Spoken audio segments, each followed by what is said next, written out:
విజయసాయిరెడ్డి గారిని ఒక సాక్షి టీవీలో మాట్లాడటం వల్లే ఇదంతా ఇంతవరకు మిమ్మల్ని దూరం పెట్టాల్సి వచ్చింది అనుకోవచ్చా? అందరూ అనుకుంటున్నారు. మీరు రండి, మీరు సమాధానం చెప్పండి అని. జగన్మోహన్ రెడ్డి గారితో డైరెక్ట్‌గా మాట్లాడే ప్రయత్నం చేశారా? లేకపోతే మీరు పార్టీ నుంచి వెళ్ళిపోతున్నానన్నా అని ఇలాగే చెప్పే ప్రయత్నం ఏమైనా జరిగిందా? జగనన్న నువ్వే మా భవిష్యత్తు అని రాశారు. హ్మ్. జగనన్న నువ్వే మా జీవితం అన్నట్టుగా ఏదైతే రాశారు. ఎలక్షన్‌కి వెళ్ళబోయే ముందు పవన్ కళ్యాణ్ మీద వ్యూహం ఎలా ఉండేది? ఫస్ట్ టైం కాపు సామాజిక వర్గాన్ని ప్రభావితం చేసిన వ్యక్తి చిరంజీవి గారు. ఎన్డీఏగా ఉండి చంద్రబాబు నాయుడు గారిని గెలిపించిన తీరు పవన్ కళ్యాణ్. వైఎస్ఆర్ కాంగ్రెస్ పార్టీ చెబుతుంది కక్ష సాధింపు చర్యల్లో భాగంగానే వంశీని అరెస్ట్ చేశారని చెప్పాడు. చాలా మంది మతపరంగా ఓట్లు పొందాలి, కులాలను విడదీయాలి, మతంలో నుంచి హిందూ మతం నుంచి కులాలను విడదీయాలి. ఏమి లేకుండానే వెళ్ళి అక్కడ ఒక రాజ్యాంగ శక్తిగా ఎదగాలని చూస్తుందని బీజేపీ మీద ఒక అపవాదు ఉంది. అకాలీదళని బీజేపీ వద్దు పమ్మన్లా, అదేవిధంగా శివసేనని బీజేపీ వద్దన్నా.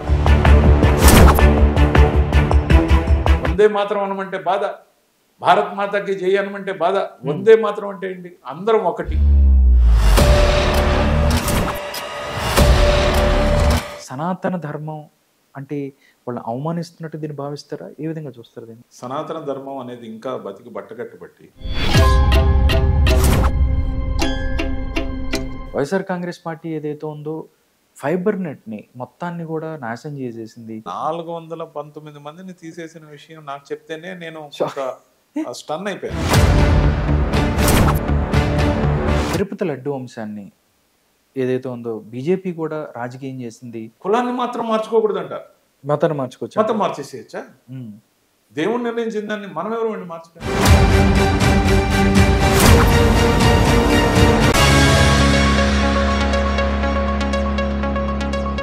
అందరికీ నమస్కారం, welcome to Bharati TV. Congress పార్టీలో ఆయన 11 సంవత్సరాలు పనిచేశారు. దాని తర్వాత వైఎస్ఆర్ కాంగ్రెస్ పార్టీలో 6 సంవత్సరాలు పనిచేశారు. పార్టీ ఏదైనా విలువలతో ప్రజల కోసం ఆయన పనిచేశారు. ఆ విధంగా దగ్గరగా ఆయన 20 సంవత్సరాల నుంచి ఈ యొక్క రాజకీయాలలో ముందుకెళ్తున్నారు. కానీ కొన్ని కారణాల వల్ల ఆయన ఇప్పుడు బీజేపీలో జాయిన్ అయ్యారు. అసలు బీజేపీలోకి ఎందుకు జాయిన్ అయ్యారు? ఏ విధంగా ముందుకెళ్ళబోతున్నారు?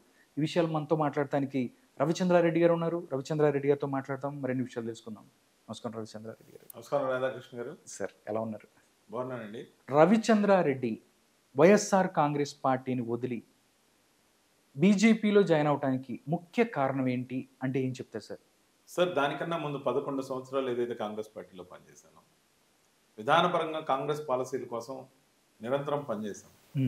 పనిచేయడంతో పాటు అక్కడ party general secretary of the స్టేట్గా, లేకపోతే కిసాన్ వింగ్ రాష్ట్ర చైర్మన్గా అనేక బాధ్యతలు చేయడంతో పాటు పార్టీ పదవులు మాత్రమే చేయడం, ముఖ్యంగా జాతీయ అధికార ప్రతినిధిగా కాంగ్రెస్ పార్టీలో పనిచేయడం, నేషనల్ డిబేట్స్లో పాల్గొనడం, ఇవన్నీ అయిన తర్వాత కాంగ్రెస్ పార్టీని ఎందుకు వదలాల్సి వచ్చింది?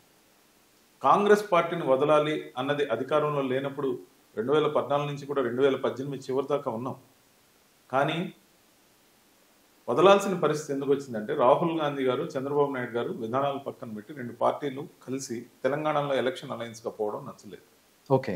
అప్పుడు దాకా కాంగ్రెస్ పార్టీని విమర్శిస్తున్న చంద్రబాబు నాయుడు గారి గురించి, మరి చంద్రబాబు నాయుడు గారిని విపరీతంగా విమర్శించిన కాంగ్రెస్ పార్టీ నుంచి ఉన్న మేము ఒక్కసారిగా దాంట్లో జల్ కాలేకపోయాం.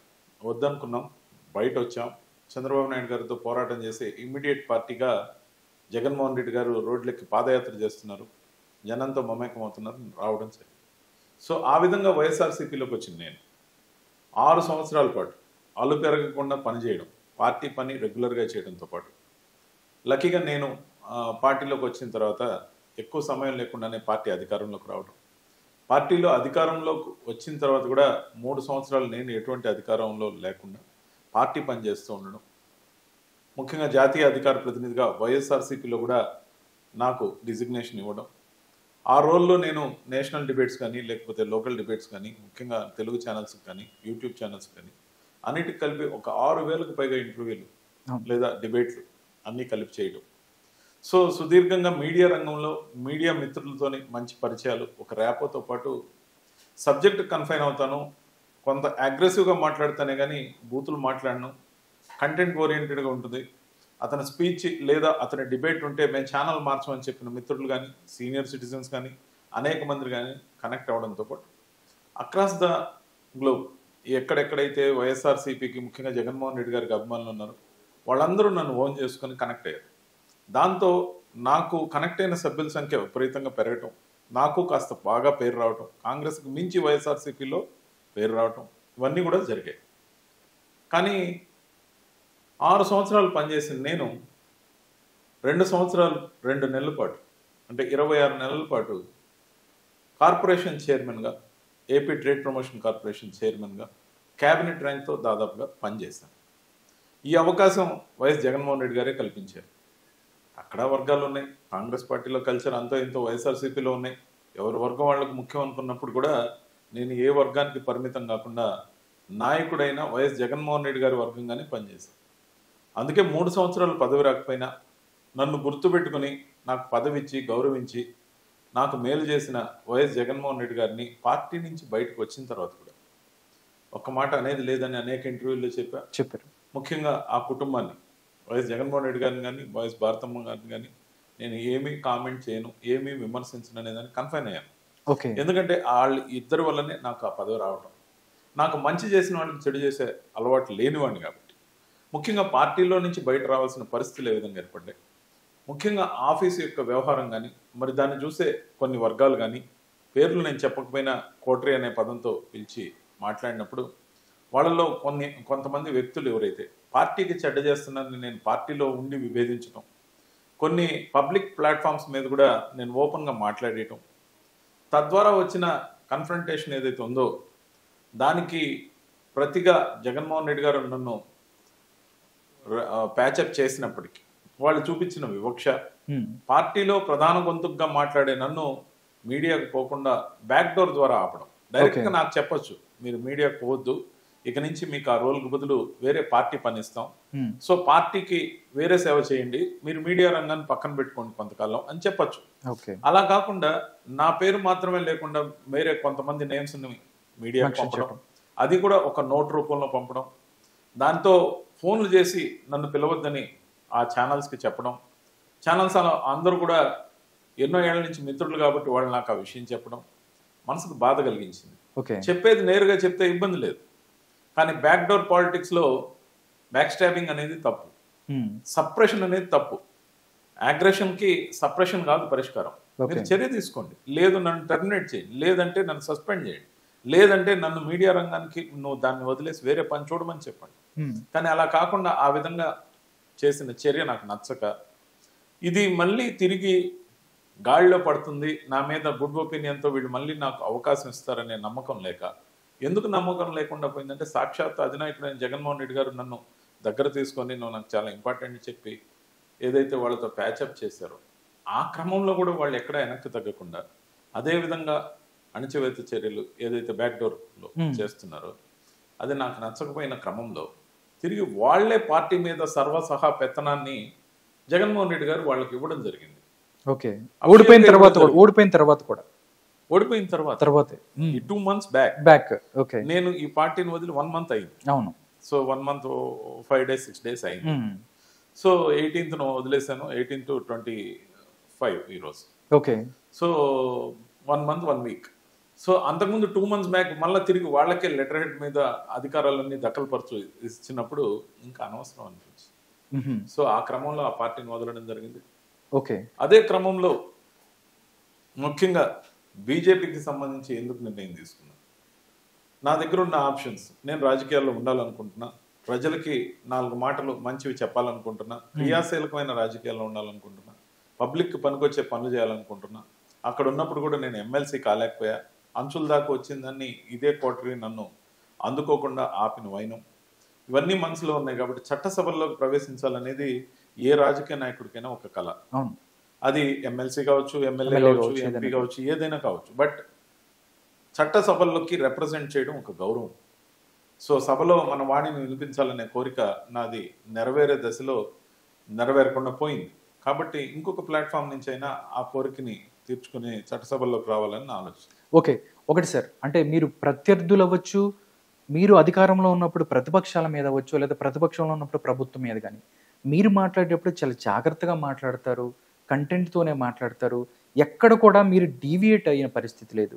కానీ మీరు ఎమ్మెల్సీ రాలేదని ఒక భావంతో డైరెక్ట్‌గా సజ్జల రామకృష్ణారెడ్డి గారు కావచ్చు, లేకపోతే విజయసాయి రెడ్డి గారిని ఒక సాక్షి టీవీలో మాట్లాడటం వల్లే ఇదంతా ఇంతవరకు మిమ్మల్ని దూరం పెట్టాల్సి వచ్చింది అనుకోవచ్చా? నేను విజయసాయి రెడ్డి గారిని ఉద్దేశించి డైరెక్ట్గా పేరు తీసి మాట్లాడాను.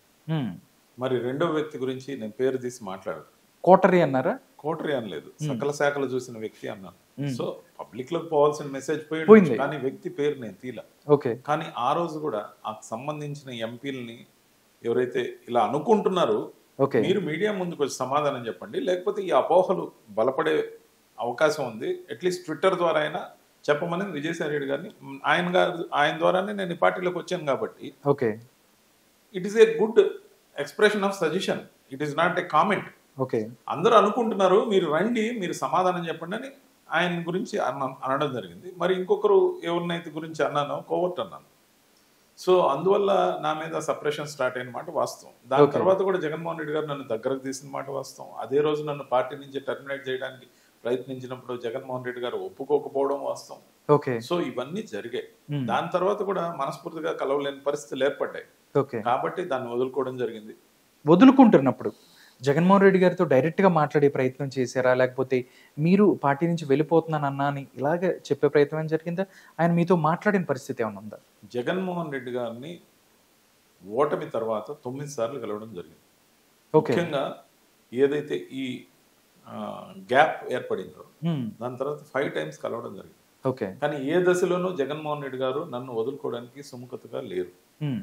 ఆయనకి చెప్పి నేను పార్టీని వదలాల్సిన పరిస్థితిలో కూడా నేను ఆయనకి చెప్తే బయట రాలేను. ఓకే. ఆయన నన్ను వదలరు, ఆ నమ్మకం నాకుంది.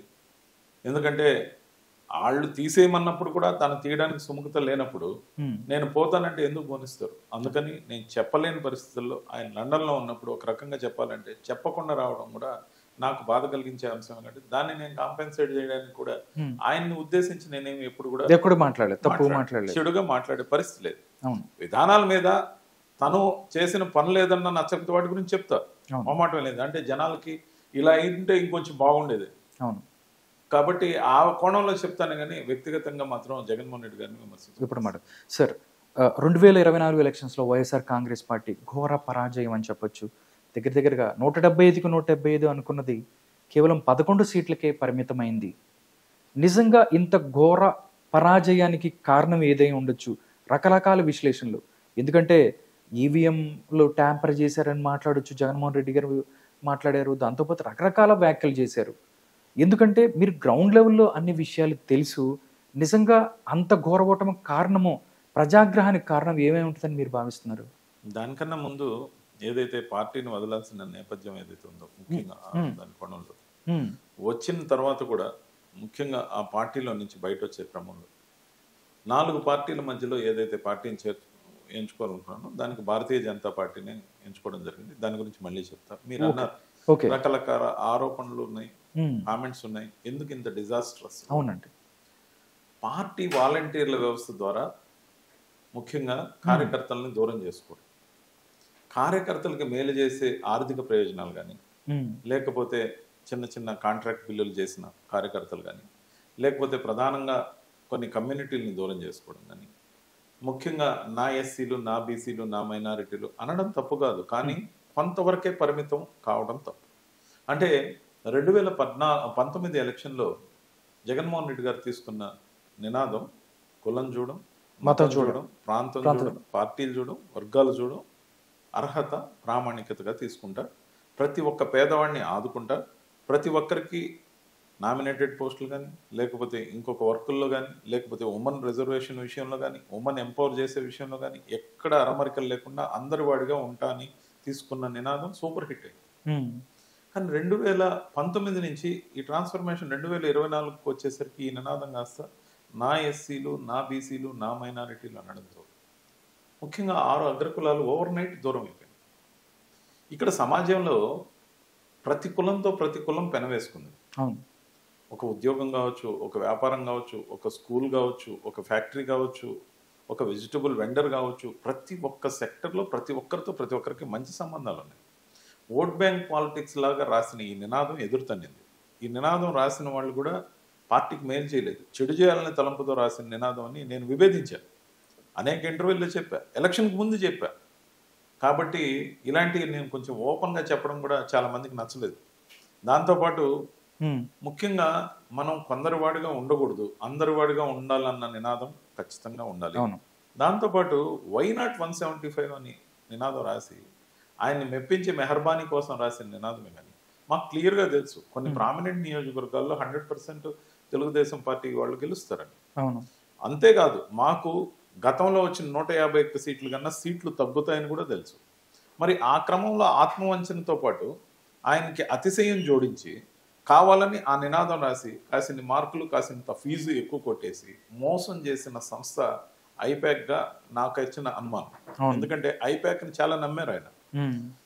ఈ ఐపాక్ ఏం చేసిందంటే 30 ఏళ్ళ లోపల వ్యక్తులే దాదాపు 100 నుంచి 200 మంది ఒక ఏరియాలో 2 ఏరియాల్లో కూర్చొని ఒక డిజిటల్ స్టూడియో లాగా ఒక ఫ్లడ్ లైటెడ్ ఫోకస్ లైట్ లా మన ఇంటర్వ్యూ చేస్తున్న ఇలాంటి లైటింగ్స్ తో రాత్రి పగులు కూర్చొని ఛాయలు తాగుతూ సమోసా తింటూ వాళ్ళ మేధోశక్తిని అంతా కూడా రంగరించి పొలిటికల్ రంగం మీద మార్కెటింగ్ చేయడానికి అయితే పర్వాలేదు, కానీ విధానాలు రుద్దడం, సాక్షాత్ ముఖ్యమంత్రిగా ఉన్న వ్యక్తి చేత మాట్లాడుకోని మాటలు లేకపోతే పనికిమాలిన స్లోగన్లు, జగనన్న నువ్వే మా భవిష్యత్తు అని రాశారు, జగనన్న నువ్వే మా జీవితం అన్నట్టుగా ఏదైతే రాశారు. సో ఇవన్నీ కూడా అతిగా ఆయన సెంట్రిక్ గా ఏదైతే తీసుకెళ్లారో కలెక్టివ్ సెంట్రిక్నెస్ అనేది పోయింది. దాంతోపాటు ఒకరికొకరు దూరం కావడం, ఆయన్ని ముఖ్యంగా ఈ కోటరీ సభ్యులు అతిగా భద్రత పేరుతో ఎమ్మెల్యేలను కానీ మంత్రులను కానీ ఎవరిని సరిగ్గా కలవకుండా ఆయనకు దూరంగా పెట్టడం ఎన్నోసార్లు మనం చూసాం. చాలా మంది ఎమ్మెల్యేలు, చాలా సార్లు కొంతమంది మంత్రులు మేము ఆయన కలవలేకపోతున్నాం బయట వచ్చి చెప్పారు. దాడిశెట్టి రాజా వీళ్ళు అందరూ అయితే అసలు మేము వెళ్ళలేకపోయాము డైరెక్ట్గా, అంటే ఎమ్మెల్యేలకి దాంతోపాటు మిగతా వాళ్ళకి ఆయన దగ్గరికి వెళ్ళే అవకాశం లేకపోతే ప్రజలకి ఇవ్వలేకపోతున్నాం. కాపు రామచంద్రారెడ్డి గారిని కోట్ చేస్తారు. 3 రోజుల పాటు వెయిట్ చేశారు. 3 రోజుల పాటు వెయిట్ చేసినా ఆయనకి టికెట్ ఇన్నందుకు బాధపడలే. ఆయన భార్య సమేతంగా ఆయన 3 రోజుల పాటు ఒకసారి కలిసి వెళ్తానంటే కలిసి వెళ్ళేదానికి అవకాశం లేకుండా చేసినప్పుడు ఆయన బయట వచ్చి మీడియాకి అదే విషయం చెప్పాడు. ఇవన్నీ కూడా మైనస్ పాయింట్లు అవుతాయి. ఇలాంటివి కన్సిడర్ చేయకపోవడంతో పాటు అనేక నియోజకవర్గాల్లో తెలుగుదేశం పార్టీకి అభ్యర్థులు లేని దగ్గర, ముఖ్యంగా నాది నెల్లూరు జిల్లా, మీరు గూడూరు నియోజకవర్గం గూడూరు, కానీ నేను ఫ్యామిలీ ఎప్పుడు 23 ఏళ్ళ నుంచి నెల్లూరులో ఉండడం, తర్వాత సబ్సిక్వెంట్ గా హైదరాబాద్ ఉండడం అనేది జరుగుతుంది. కానీ నేననేది ఏంటంటే అంత ప్రామినెంట్ జిల్లాలో తెలుగుదేశం పార్టీ 1983లో ఎన్టీఆర్ గారి చరిష్మా ఒక వేవ్ లాగా వచ్చినప్పుడు కూడా 10కి 10 గెలవలేదు నెల్లూరు జిల్లాలో. 2 సీట్లు కాంగ్రెస్ గెలిచింది అప్పుడు కూడా. అలా 2-3 గెలుస్తూ 7 మ్యాక్సిమం లేకపోతే 8 మ్యాక్సిమం దాకా వచ్చారు తెలుగుదేశం. మరి ఈ ఎలక్షన్ లో ఇంతగా మేలు చేసిన వైఎస్ఆర్సీపీని కాదని 10కి 10 సీట్లు రావడానికి కారణం ఏంటి? ఎలక్షన్స్ ముందు వరకు నారా లోకేష్ గారి యువగళం పాదయాత్ర వరకు కనీసం అభ్యర్థులు లేరు నెల్లూరు జిల్లాలో తెలుగుదేశం పార్టీ. ఎక్కువ సమయం లేదు, ఆల్మోస్ట్ అంతా కలిపి 1 ఇయర్ కూడా లేదు. ఆ టైంలో ఆనం రామనారాయణ రెడ్డి గారిని, కోటమిరెడ్డి శ్రీధర్ రెడ్డి గారిని, మేకపాటి చంద్రశేఖర్ రెడ్డి గారిని పార్టీ నుంచి బహిష్కరించడం నిజంగా పార్టీకి దెబ్బని భావిస్తున్నారు మీరు? 100%. ఇప్పుడు అభ్యర్థులు లేని దగ్గర బలమైన మన ఎమ్మెల్యేలని తీసుకెళ్లి మీరు అసలు పార్టీని తీసేయడం తప్పు కదా. ఇదే నేను అనేది. ఈ కోవర్ట్ కేటగిరీ ఏదైతే ఉందో ఎమ్మెల్సీ ఎలక్షన్స్ లో విప్పు ఇవ్వని ఎలక్షన్స్ లో దానికి బూచిగా చూపించి ఎమ్మెల్సీలను గెలిపించాల్సిన బాధ్యత మీ మీద పెడితే మీరు ఫెయిల్ అయ్యి వాళ్ళని బలి చేసి మీ మీద కత్తి పడకుండా మీరు కాపాడుకున్నారు. ఇది ఆయన చేత అనిపించుకొని వీళ్ళని టర్మినేట్ చేయడం. అదేవిధంగా వేమిరెడ్డి ప్రభాకర్ రెడ్డి గారు సాత్వికంగా ఉండడంతో పాటు ఆయన చాలా వరకు ఆర్థికంగా అన్ని నియోజకవర్గాలకి హెవీ వెయిట్ అని చెప్పి పేరుతో పాటు మంచివాడు, దానం ధర్మం, పూజ పునస్కారం ఇలాంటివన్నీ చేస్తాడు, అందరితో మంచిగా ఉండే వ్యక్తిగా ఆ కుటుంబాన్ని అవమానించినట్టు పక్కన పెట్టడం, కరెక్ట్గా ఎలక్షన్స్ టైంకి వాళ్ళు పార్టీలో లేకుండా పోయేలా చేసిన పాత్ర కూడా ఈ కోవర్ట్లదే. సో ఈ విధంగా ఎట్లా చేసైనా వాళ్ళు ముఖ్యంగా తెలుగుదేశం పార్టీకి మేలు చేసిన మాట వాస్తవం. అదేవిధంగా మామండి శ్రీనివాసరెడ్డి గారు బలమైన అభ్యర్థి, రామకృష్ణదేవరాయలు గారు బలమైన అభ్యర్థి, మరి బాలశౌరి గారు వైఎస్ఆర్ గారి హయాం నుంచి ఆ కుటుంబంతో నడిచిన వ్యక్తి, మరి పార్థసారథి గారు, వసంత కృష్ణ ప్రసాద్ గారు, ఇలా ఒకరు కాదు ఇద్దరు కాదు కనీసం 25 మంది నోటి మీద చెప్పదగ్గ పేర్లు ఉన్నాయి. వీళ్ళందరినీ పార్టీకి అంత సడన్ గా ఎందుకు దూరం చేశారు? వీళ్ళందరూ ఎవరైతే వైఎస్ఆర్సీపీని వదిలారో మొత్తం గెలిచి వచ్చారు అవతల వైపు నుంచి. అవును, ఎవరినైతే ఆ ప్లేసుల్లో పెట్టారో వైఎస్ఆర్సీపీ అందరూ ఓడిపోయారు. అంటే ఒక రకంగా మన వైపు పార్టీలో ఉండి ఎదుటివారికి మేలు చేసే కార్యక్రమం ఏదైతే జరిగిందో దీని మీద నా పోరాటం జరిగింది పార్టీలో. దానివల్ల నేను డైరెక్ట్ గా వాళ్ళకి ఎదురు వెళ్ళి నేను పార్టీలో ఉండకుండా బయట రావాల్సిన పరిస్థితి. ఓకే, వైఎస్ఆర్ కాంగ్రెస్ పార్టీ ఘోర పరాజయానికి మీరు మాట్లాడుతున్న దాన్ని బట్టి 1 కోటరీ, 2 ఐపాక్ మనం చూస్తే అసలు ఏదైతే 175 నియోజకవర్గాల్లో ఒక నియోజకవర్గపు ఎమ్మెల్యేని తీసుకెళ్ళి వేరే చోట అక్కడిక్కడ మార్పులు చేయటం అనేది అది బొత్తిగా ఐపాక్ నుంచి వచ్చిందంటారా, లేకపోతే వ్యూహాత్మకంగా చేసింది తప్పిదమా, లేకపోతే ఏం చెప్తారు మీరు దాని గురించి? 100% ఐపాక్ యొక్క వాళ్ళు చెప్పిన దాని మీద ముందుకెళ్ళారు. ఐపాక్ ఏదైతే చేసిందో ఒక రకంగా మోసం చేసిందని ఆయన తప్పుదారిలో ఖచ్చితంగా ఇదే అడ్డదారి మనకు రహదారి చూపిస్తుందని నమ్మించి నట్టేట్లో ముంచేసింది. ముఖ్యంగా ఐపాక్కి సంబంధించిన ప్రశాంత్ కిషోర్ గారు 2019లో పనిచేసినప్పుడు తన టీం పేరే ఐపాక్. తాను ఇప్పుడు ఈసారి మొన్న పనిచేసినప్పుడు లేరు, ఆయన శిష్యుడిగా ఉన్న వాళ్ళు ఒకరు టీడీపీకి పనిచేశారు, ఒకరు పనిచేశారు. కానీ ఈ పని చేసిన క్రమంలో గతంలో ఏదైతే పాలసీ తీసుకున్నారో ఐపాక్ యొక్క ప్రభావం బయట ఎవరికి తెలిసేది కాదు. 2019లో ఐపాక్ సభ్యులు హిడెన్ గా అన్ని గమనిస్తున్నారనే భయం ఉండేది. వాళ్ళు చెప్పాల్సిన రిపోర్ట్ నేరుగా అధిష్టానానికి చెప్పేవాళ్ళు. Everything will be hidden, who is observing, what are their names అనేది ఎవరికి తెలియదు. కానీ 2024లో వచ్చిన ప్రధానమైన సమస్య ఏంటంటే ఈ ఐపాక్ సభ్యులు శాసనసభ్యులతో కలిసి పనిచేయండి, వాళ్ళ గైడ్ లైన్ చూపించండి, వాళ్ళ సర్వీసెస్ తీసుకోండి అనేది చెప్పారో ఇది కంప్లీట్గా రాంగ్ డెసిషన్. దానివల్ల ఓడిపోయే వాళ్ళకి ప్లస్ మార్కులు వేశారు, కాదని లేని వాళ్ళని పక్క నియోజకవర్గాలకు పంపారు, పూర్తిగా ఓడిపోయే విధంగా డిజైన్ చేసినట్టు కనిపించింది. ముఖ్యంగా వైనాట్ 175 లాంటి నినాదాలు, సిద్ధం లాంటి సభలు పెట్టడం, ప్రజలకు దూరం చేసే సభలు కదా అవి. ఇప్పుడు సిద్ధం లాంటి సభలన్నీ కూడా ఎక్కడ పెట్టారు? ఇదేమి యుద్ధం కాదు, కానీ సిద్ధం అని పెట్టారు. ప్రతిదీ కూడా చూసేదానికి అట్రాక్టివ్గా చాలా వైల్డ్గా కనిపించింది. కానీ వాళ్ళు వైల్డ్ అని చెప్పింది వైల్డ్ ఫైర్ లాగా పార్టీని నాశనం చేస్తారు. ముఖ్యంగా మనం గమనిస్తే సిద్ధం సభలన్నీ కూడా లొకేటెడ్ ఎట్ హైవేకి దగ్గరగా ఒక 6-7 నియోజకవర్గాల నుంచి జనం వచ్చేలాగా అక్కడి నుంచి తరలించిన జనంతో పెట్టిన సభలే సిద్ధం సభలు. స్వతహాగా అంతకుముందు ఏదైతే వైఎస్ఆర్సీపీ ఏర్పాటు చేసుకున్న సందుగొందుల్లో సభలు, మెయిన్ రోడ్లలో సభలు, ఊర్ల లోపల సభలు ఏవైతే సాయంత్రం పూట మధ్యాహ్నం పూట మంచి ఎండల్లో కూడా జరిగాయి. మా గూడూరు నియోజకవర్గం తీసుకుని మిట్ట మధ్యాహ్నం దాదాపు 12:30, 1 గంట 2 గంటల మధ్యలో జరిగిన సభ కిక్కిరిసిపోయింది. అంత ఊరు మొత్తం అంతా ఒక ఆనంద హేళగా ఉంది.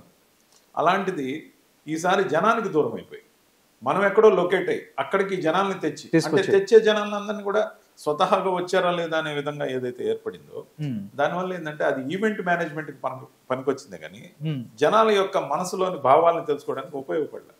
ఈ అంతా డిజైన్ ప్రోగ్రామ్ ఏదైతే చేసిందో ఐపాక్ చేసింది, ఖచ్చితంగా ఐపాక్ చేసింది. ఈ ఐపాక్ చేసిన విచిత్రమైన ప్రయోగం ఏదైతే ఉందో అది ఫెయిల్ అయింది. మీరు కంపారిజన్ చూడండి, చంద్రబాబు నాయుడు గారికి ఇంకో శిష్యుడు పనిచేశాడు, రాబిన్ శర్మ పనిచేశారు. కానీ ఆయన ప్రశాంత్ కిషోర్ ఫార్ములా ఏదైతే ఉందో ఆయన తన ప్రభావాన్ని డైరెక్ట్ గా ఎక్కడ బయట చూపించలేదు.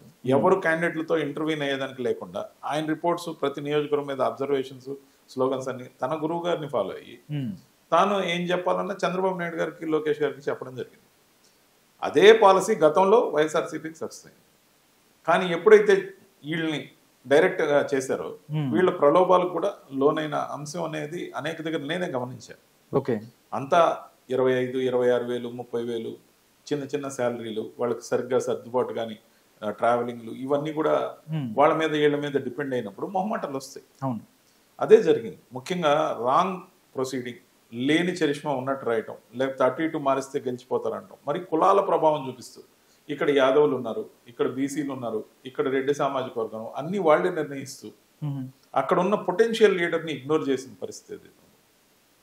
అక్కడ ఆల్రెడీ పాపులర్ లీడర్ని ఏదైతే ఇగ్నోర్ చేసిన పరిస్థితి ఉందో, కులాల కోణంలో బేరీజ్ వేసి కొత్తగా ఊరు పేరు తెలియని వాళ్ళకి టికెట్లు ఏదైతే ఇవ్వడం జరిగే విధంగా వాళ్ళు ప్రభావితం చేశారు. ఇవన్నీ కూడా ఖచ్చితమైన కారణం, 100% కారణం. ఓకే. మరి నేను పార్టీ వదిలాక ఇంత అనాలిసిస్ పాత పార్టీ మీద చేయడం ఎంతవరకు కరెక్టో నాకు తెలియదు, కానీ కారణాలన్నీ అడిగారు కాబట్టి ఉన్నది ఉన్నట్టు చెప్పడం జరుగుతుంది. సో ఇంకో విషయానికి వస్తే, ఈ ఓటమి తర్వాత నేను 8 నెలల పాటు పార్టీలో పార్టీలో ఉండే పోరాటం చేయాలని నిర్ణయించుకున్నాను. కానీ ఓ 12-14 పేజీలు తిట్లు రాసి, ఆ తిట్లు తిడితేనే భవిష్యత్తు, తిట్లతోనే రాజకీయం నడుపుతా ఉంటే అది నా స్వభావానికి విరుద్ధం అని అనిపించింది. ఓకే. ఇప్పుడు చంద్రబాబు నాయుడు గారు కావచ్చు, లోకేష్ గారు కావచ్చు, పవన్ కళ్యాణ్ గారు కావచ్చు, జగన్మోహన్ రెడ్డి గారు కూడా కావచ్చు, లేకపోతే ఇంకా ఏ పార్టీ రాజకీయ నాయకుడైనా, ఏ పార్టీ నాయకులైనా పార్టీలు ఎందుకు నడుపుతారు? ప్రజలకు మంచి చేయాలనే సదుద్దేశంతో నడుపుతారు. వాటికి అధికారం అనేది పరమావధి. ఎందుకంటే అధికారం ఉంటే పాలసీ మేకర్స్ గా ఉంటారు. అధికారంలో లేనప్పుడు పాలసీలు చేసే వాళ్ళని విమర్శించడం, ప్రజల గొంతుకై ప్రశ్నించడం జరుగుతుంది. ఆ ప్రశ్నించే కోణం దాటి అధికారంలోకి వస్తే ప్రజలకు సేవ చేయొచ్చు అని నమ్ముతాం. కానీ తిరిగి మనం మళ్ళా ప్రజలకు సేవ చేయాలంటే ఈ 4 సంవత్సరాలు కేవలం తిట్లకు పరిమితం అవుతా ఉంటే నాకైతే నచ్చలేదు. సో ఇది కూడా ఒక కారణం. ఓకే. అంటే పార్టీ ఓటమి తర్వాత ఎందుకు ఓడిపోయాం అనే దాని మీద కూడా సరైన విశ్లేషణ జరగలేదు అని చెప్పి మీరు చాలా ఇంటర్వ్యూల్లో కూడా చెప్పారు. నిజంగా జగన్ గారికి లేకపోతే మిగతా వాళ్ళు కానీ ఎందుకు ఓడిపోయినా వాళ్ళకన్నా ఒక క్లారిటీ ఉందా? లేకపోతే ఈవీఎంలు సాకు చెప్పు, లేకపోతే మేము అందరికీ మంచి చేసాము, అందరికీ బట్టలు నొక్కాము, అయినా కానీ ఆ ప్రేమ ఏమైపోయిందో, అంటే జగన్మోహన్ రెడ్డి గారు తర్వాత ఆ రోజు ఆ ప్రేమానురాగాలు ఏమైపోయాయో, అదేమయ్యాయని మాట్లాడారు. అంటే ప్రజలని ఎవరైతే ఉన్నారో వాళ్ళనే దోషిగా చూపిస్తూ ఆయన మాట్లాడిన పరిస్థితి, ఇది నిజంగా కరెక్టేనని మీరు భావిస్తున్నారా? జనంలో నిస్సందేహంగా వైఎస్ జగన్మోహన్ రెడ్డి గారికి గణనీయమైన అభిమానం ఉంది. ఈ రోజు కూడా ఉంది. రోడ్డు ఎక్కితే వచ్చే జనం మీరు చూస్తున్నారు. కానీ వచ్చిన జనం అంతా ఓటు వేయరు. జనాల్ని ఓటు వేయించే నాయకులు కావాలి, ఆ ఓటు దాకా తీసుకొచ్చే కార్యకర్తలు కావాలి, ఒకరికొకరు ఇంటర్లింక్డ్గా ఉంటారు. మనం డైరెక్ట్గా జగన్ గారు జనంతో కనెక్ట్ అవుతారంటే అవన్నీ ఓట్లుగా ట్రాన్స్ఫార్మ్ కావని ప్రూవ్ చేసిన ఎలక్షనే 2024 జరిగిన ఎలక్షన్. జగన్ జనం అని చెప్పి ఏదైతే డిజైన్ చేసిందో ఐపాక్, మిగతా వాళ్ళని ఎవరు పెట్టినా జగన్ గారి ప్రతినిధులే కాబట్టి గెలుస్తారు అన్న నమ్మకం క్రియేట్ చేసిందో అది తప్పని రుజువైన ఎలక్షన్ 2024 ఎలక్షన్. మీరు ఒకటే గుర్తుపెట్టుకోండి, జనం ఎంత ఇంపార్టెంటో ఆ జనాన్ని ప్రభావితం చేసే లీడర్స్ కూడా కొన్ని ఓట్లు ఉంటాయి. అది 5,000 కొంతమందికి ఉండొచ్చు, 10,000 ఓట్లు కొంతమందికి ఉండొచ్చు, పాపులర్గా మంచి వ్యక్తి అనే పేరు కనెక్ట్ కావచ్చు. ఊరు పేరు తెలియని అభ్యర్థుల్ని ఆఖరి నిమిషంలో అటు ఇటు ట్రాన్స్ఫర్ చేశాక మీరు ఎవరినైతే నిలబెట్టారో వాళ్ళ గురించి పరిచయం ఏర్పడే లోపల ఎలక్షన్ అయిపోయింది. పాపులర్గా ఉన్న వ్యక్తులు పక్క పార్టీకి సప్లై చేసేసారు. సో ఈ విధంగా మోసం చేసి ఆయన ఓడిచ్చారు. కానీ ఈ అన్ని కారణాలతో పాటు సంక్షేమం మాత్రమే చేశారు, అభివృద్ధి చేయలేదని ప్రజల్లోకి బలంగా లేదంటారు. ముఖ్యంగా ల్యాండ్ టైటిలింగ్ యాక్ట్ గురించి వచ్చిన ప్రచారం, అనేక రకాల అంశాలను అన్నింటినీ క్రోడీకరించుకుంటే ఎలక్షన్ ముందే ఓడిపోతామేమో అన్నంత భయాందోళనకి మాలాంటి వాళ్ళం లోనయ్యాం. ఎందుకంటే నెక్ టు నెక్ వచ్చేస్తుంది, 100, 110, 115 ఆ టైప్లో బయటపడితే బయటపడాల్సిందే. కానీ 100కి కొంచెం అటు ఇటుగా అయినా బయటపడతాం, ఖచ్చితంగా గెలుస్తామని అయితే మేము భావించాం. కానీ ఓడిపోతామని మాత్రం మేము అనుకోలేదు. కానీ అనేక తప్పులు ఉన్నాయి. ఈ తప్పులన్నీతో పాటు 4 మెట్లు దిగి గతంలో విమర్శించిన నరేంద్ర మోడీ గారిని మళ్ళీ కలుపుకున్న చంద్రబాబు నాయుడు గారు, గతంలో చంద్రబాబు నాయుడు గారిని విమర్శించిన పవన్ కళ్యాణ్ గారు చంద్రబాబు నాయుడు గారితో మోడీ గారితో కలిసి రావడం, 1+1+1 నిజంగానే 3 అయింది. 3 టైమ్స్ పవర్ఫుల్ అయిపోయారు వాళ్ళు. పేపర్ మీద రాసుకున్న విధంగా వాళ్ళకి ముగ్గురు కలిస్తే ఎంత ఓట్ పర్సంటేజ్ వస్తుందో అంత పర్సంటేజ్ నిజంగా పోలింగ్లో రావటం అనేది ఒక గ్రాండ్ సక్సెస్ని మనకి కనిపించేలా చేసింది. అంత ట్రాన్స్ఫార్మ్ అవుతుంది ఓట్ అనేది ముగ్గురు కలిసినప్పుడు మేము ఊహించలేం. అది జరిగింది. దానివల్ల కొంతమంది అనొచ్చు, ఈవీఎంలు అనొచ్చు, రోజు ఓడిపోయినప్పుడు. ఇప్పుడు నేను ఒకటే అడుగుతున్నాను, ఈ దేశం యొక్క ప్రజాస్వామ్యంలో గెలిచిన పార్టీ ఏదైనా నాకు ఈ గెలుపు కావాలంటే నేను ముఖ్యమంత్రిగా ప్రమాణ స్వీకారం చేసే ముందు ఈవీఎంల ద్వారా వచ్చిన ఓట్లన్నీ సరిపోల్చండి, అప్పుడే నేను ప్రమాణ స్వీకారం చేస్తా అన్న రోజు నిజంగా అలాంటిది ఏదైనా విచిత్రం జరిగితే తప్ప ఈ కామెంట్లు ఓడిపోయిన పార్టీలు మాత్రమే చేస్తాయి. ఓకే, ఓడిపోయిన వాళ్ళకి నొప్పి ఉంటుంది కాబట్టి ఖచ్చితంగా ఏదో ఒక కారణం ఉంటుంది. కానీ ఈవీఎంల మీద సందేహాలు ఉంటే ఉన్న మార్గం కోర్టులు, లేకపోతే గెలిచిన పార్టీ ఎప్పుడైనా నా గెలుపు కరెక్ట్గా ఉందా లేదో చెక్ చేయమన్నప్పుడు మాత్రమే తెలుస్తుంది. ఓకే. జనాల్లో ఒక భావన ఉంది, కూటమి ఇన్ని సీట్లతో అధికారంలో రావడానికి ఏదైతే ఉందో చంద్రబాబు నాయుడు అరెస్ట్ కూడా ఒక కారణమే. జగన్మోహన్ రెడ్డి గారు ఎవరు చెప్పినా కానీ ఇలాంటి చిన్న విషయం అంటే ఎలక్షన్ ఒక 1 yearలో పెట్టుకొని ప్రతిపక్ష నాయకుడిని జైలుకి పంపించడం అనేది నిజంగా ఎవరు చేయలేని సాహసం. ఎందుకంటే పక్క రాష్ట్రాల్లో కూడా మనం చాలా చూసాం. తమిళనాడు అవ్వచ్చు, మిగతా స్టేట్లు ఎవరైతే అలాంటి ఒక ఆ నిర్ణయం నిజంగా చేస్తున్నప్పుడు లేకపోతే పార్టీలో ఏమైనా చర్చ జరిగిందా? ఇలాగ ఎందుకు ముందుకెళ్తున్నారు, ఇది మనకి నష్టం చేస్తుందని మీరు ఎప్పుడు ఆలోచించలేదు? జనాల్లో సింపతి అనేది న్యాచురల్గా బాధితుడుగా ఉన్న ఎవరికైనా ఉంటుంది. అవును, ఇది వైఎస్ జగన్మోహన్ రెడ్డి గారిని అరెస్ట్ చేసినప్పుడు వచ్చింది. అప్పుడు అందరూ కూడా వెలుగులో వెళ్ళారు. కానీ అప్పుడు 1% ఆయన ఓడిపోయారు, ఎలక్షన్లో గెలవలేదు. కానీ అది ఎంతవరకు వర్కౌట్ అయిందంటే ఆల్మోస్ట్ వచ్చేసాం గెలిచాం అనుకున్నప్పుడు ఎన్డీఏ యొక్క ప్రభావంతో 1% ఓటుతో ఆయన ఓడిపోవడం జరిగింది. ఇంచెస్ టుగెదర్ అంటే దగ్గరలో మిస్ అయ్యారు.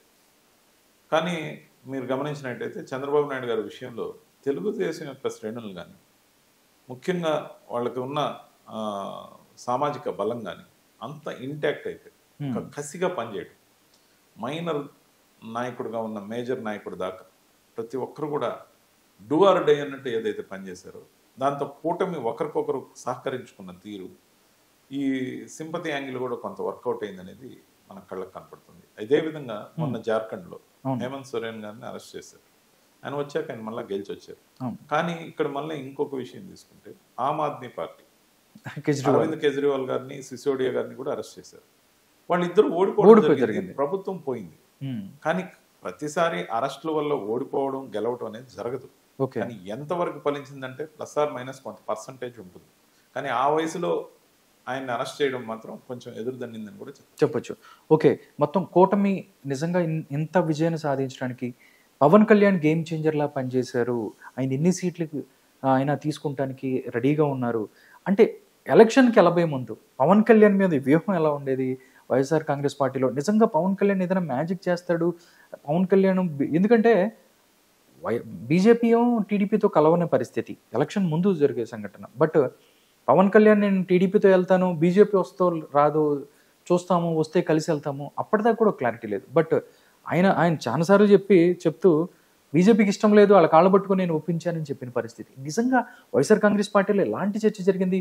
పవన్ కళ్యాణ్ అనే వ్యక్తి 3 పార్టీలు కలిపి ముందుకు తీసుకెళ్తాం అనేది నిజంగా ఆ కూటమికి ప్లస్ చేస్తుంది, లేకపోతే ఇది మైనస్ అయ్యి వైసీపీ గెలుస్తుంది, ఈ ఏమన్నా డిస్కషన్ జరిగిందా? ఈ డిస్కషన్ సపరేట్ గా అంటే ఈ స్ట్రాటజిక్ కంపెనీలు ఏవైతే వచ్చాయో వాళ్ళే చూసుకుంటారు. కార్యకర్తలకు పెద్ద రోల్ లేదు. ఉంటే ఆ కోటరీలో ఉన్న పెద్దలు ఈ ఐపాక్ టీం కలిసి చర్చించుకొని వాళ్ళే నిర్ణయాలు తీసుకున్నారు. కానీ ముఖ్యంగా ఎదురు దన్నిందంతా కూడా సడన్ గా సర్ప్రైజ్ గా ఇక్కడ ఉన్న నియోజకవర్గంలో పక్క నియోజకవర్గాన్ని ఇంకో పక్క నియోజకవర్గానికి కొందరికి టికెట్ లేకుండా ఊరు పేరు లేని వాళ్ళని పెట్టడం, ప్రముఖుల్ని వదులుకోవడం అనేది పెద్ద సమస్య అయింది. దాంతోపాటు ప్రతి పార్టీని ఒక సామాజిక వర్గం ఓన్ చేసుకుంటుంది. డైరెక్ట్ గా చెప్పాలి, ఇలాంటి మొహమాటాలు పోకుండా చెప్పేవాడిని కాబట్టి నా పేరు రవిచంద్రారెడ్డి.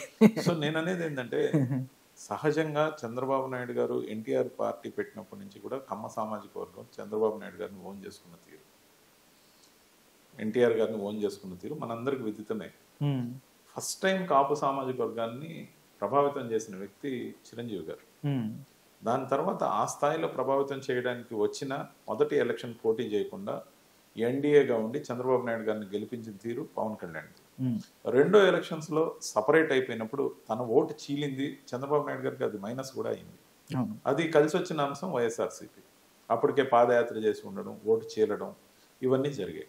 కానీ ఇక్కడ ఈసారి బీజేపీ కలిసి రావడం, బీజేపీలో మోడీ గారి హవా గట్టిగా ఉండడం, మూడోసారి కూడా ప్రధానమంత్రి అయ్యే అవకాశాలతో పాటు మోడీ గారికి ఎటువంటి చెడ్డ పేరు లేకపోవడం, ఆయన చూపిస్తున్న విధానపరమైన నిర్ణయాలు, అనేకమైన కారణాలు. ఒకవైపు రామాలయం పూర్తి కావటం, ఒకవైపు దేశానికి పనికొచ్చే ఆర్టికల్ 370 రద్దు, ఇలాంటి అంశాలన్నీ కూడా ప్రభావవంతంగా బీజేపీ నుంచి సహకరించడం, ఆ, ముఖ్యంగా కాపు సామాజిక వర్గం, కమ్మ సామాజిక వర్గం కలవటం, మనస్ఫూర్తిగా సహకరించుకోవటం.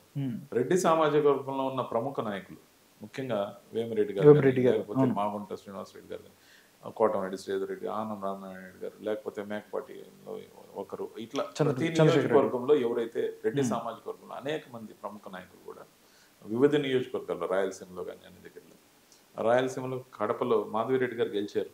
అవును, అంజద్ భాష గారు ఓడిపోయారు. అంటే నేను అనేది రెడ్డి సామాజిక వర్గం కూడా పూర్తిగా వైఎస్ఆర్సీపీని ఓన్ చేసుకునే స్థితిలో మొన్న ఎలక్షన్ జరగలేదు. మామూలుగా అయితే కాంగ్రెస్ పార్టీని కానీ లేకపోతే వైఎస్ఆర్ కాంగ్రెస్ పార్టీ వచ్చినప్పుడు కూడా రెడ్డి సామాజిక వర్గం పూర్తిగా ఓన్ చేసుకోవడంతో పాటు గత ఎలక్షన్లో వైఎస్ జగన్మోహన్ రెడ్డి గారు గెలవడానికి కసిగా పనిచేయడం ఏదైతే మనం చూసాం 2019లో, 2024లో పూర్తిగా కాడి వదిలేశారు. దానికి కారణం చాలామందికి బిల్లులు రాకపోవటం, చాలామంది వ్యాపారాలు దెబ్బతినటం, మా పార్టీ అనుకున్నది ఏమీ చేయలేదనే ఫీలింగ్లో ఉండడం, మమ్మల్ని నిర్లక్ష్యంగా చూస్తున్నారనే భావన ఉండడం, మమ్మల్ని ఆయన కలవనిచ్చినప్పుడు కదా మాకెందుకు వచ్చిన బాధ అని ఎలక్షన్ చేయకపోవడం, కొంతమంది మనస్ఫూర్తిగా సహకరించకపోయినా కనీసం తమ ఓటు తాము వేసారు కానీ కొంతమంది ఓటింగ్కి కూడా రాలేదు. ఎవరిని క్యారీ చేసి ఓటింగ్ దాకా తేకపోవటం, ఇవన్నీ కూడా ప్రధానమైన అంశాలు. దీంతో పాటు నేను చెప్పాను ఇందాక, కులాల మేళవింపే అందరివాడిగా ఉన్నప్పుడే ఎస్సీ, ఎస్టీ, బీసీ, మైనారిటీ 6 అగ్రకులాలు అందరూ నా వాళ్ళు అనుకున్నప్పుడు మాత్రమే ఈ సమీకరణం గెలవడానికి గొప్పగా 151 సీట్లు రావడానికి కారణమైంది. సో ఈ నినాదాలు, వివాదాస్పదమైన వ్యాఖ్యలు, వైనాట్ 175లు, నా ఎస్సీలు, నా బీసీలు, నా మైనారిటీలు, ఎప్పుడు ఏ వర్గంకి సంబంధించినగా మనం ముద్ర వేసుకున్నట్టయితే మనం ఎలక్షన్ రాజకీయంలో గెలవలేము. మనం అందరి వాడిగానే ఉండాలి, కొందరు వాడిగా ఉండకూడదు అనేది నా ఉద్దేశం. ఓకే, ఏదైతే 2024 ఎలక్షన్స్ సంబంధించి ఉన్న పాఠాలను నేర్చుకోకుండా వైఎస్ఆర్ కాంగ్రెస్ పార్టీ అవ్వచ్చు, జగన్మోహన్ రెడ్డి గారు అవ్వచ్చు, ఇప్పుడు ప్రజలు కొత్త ప్రభుత్వం వచ్చి 9 నెలలు అయింది, బట్ ఇప్పుడు జరుగుతున్న రాష్ట్రంలో జరుగుతున్న ఏదైతే దానికి సంబంధించి మాట్లాడకుండా అసెంబ్లీకి సంబంధించి ఆయన అసెంబ్లీకి వెళ్ళను అంటాం, ప్రతిపక్ష హోదా ఇస్తేనే అక్కడ వెళ్తాను, అక్కడికి వెళ్ళి మాట్లాడతాను అని చెప్పడం నిజంగా, ఎందుకంటే ఏదైతే గ్రూప్ 2కు సంబంధించో, మిర్చి రైతులకు సంబంధించో, ఇంకా కొన్ని ఏదైనా చిన్న చిన్న ప్రాబ్లమ్స్ రాష్ట్రంలో ఉంటే ప్రజల తరపున పోరాడాల్సిన వ్యక్తి నేను అసెంబ్లీకి వెళ్ళను, ప్రతిపక్ష హోదా ఇస్తేనే నేను వెళ్తాను అని చెప్పి బాయ్కాట్ చేసి బయట తిరగడం, దీన్ని మీరు ఎలా చెప్తారు? ఎలా విషయంలో నాకు బాధ కలిగించే అంశం ఏంటంటే ఇప్పుడు కూడా జగన్మోహన్ రెడ్డి గారిని రాంగ్ గా గైడ్ చేస్తున్నారు అనేది నేను చెప్తూనే వస్తున్నా. మొన్న చెప్పా, నిన్న కూడా చెప్పా, అంటే పార్టీ వదిలేక కూడా చెప్పా. ఎందుకు చెప్పానంటే జగన్మోహన్ రెడ్డి గారు అంటే ప్రత్యేకమైన అభిమానం అని కొందరు అనుకుని నన్ను కామెంట్ చేస్తున్నారు, ఇతనికి ఏం పని అని. కానీ అది కాదు విషయం. ప్రజాస్వామ్యంలో ఎవరు తప్పు చేసినా చెప్పాలి, ఎలా చేసి ఉండొచ్చో చెప్పొచ్చు. నేను బీజేపీ రిప్రజెంట్ చేస్తున్నా, నేను బీజేపీ సభ్యుడిగా ఉన్నా, బీజేపీ జెండా పట్టే, దేశం కోసం, ధర్మం కోసం బీజేపీతో పనిచేస్తా.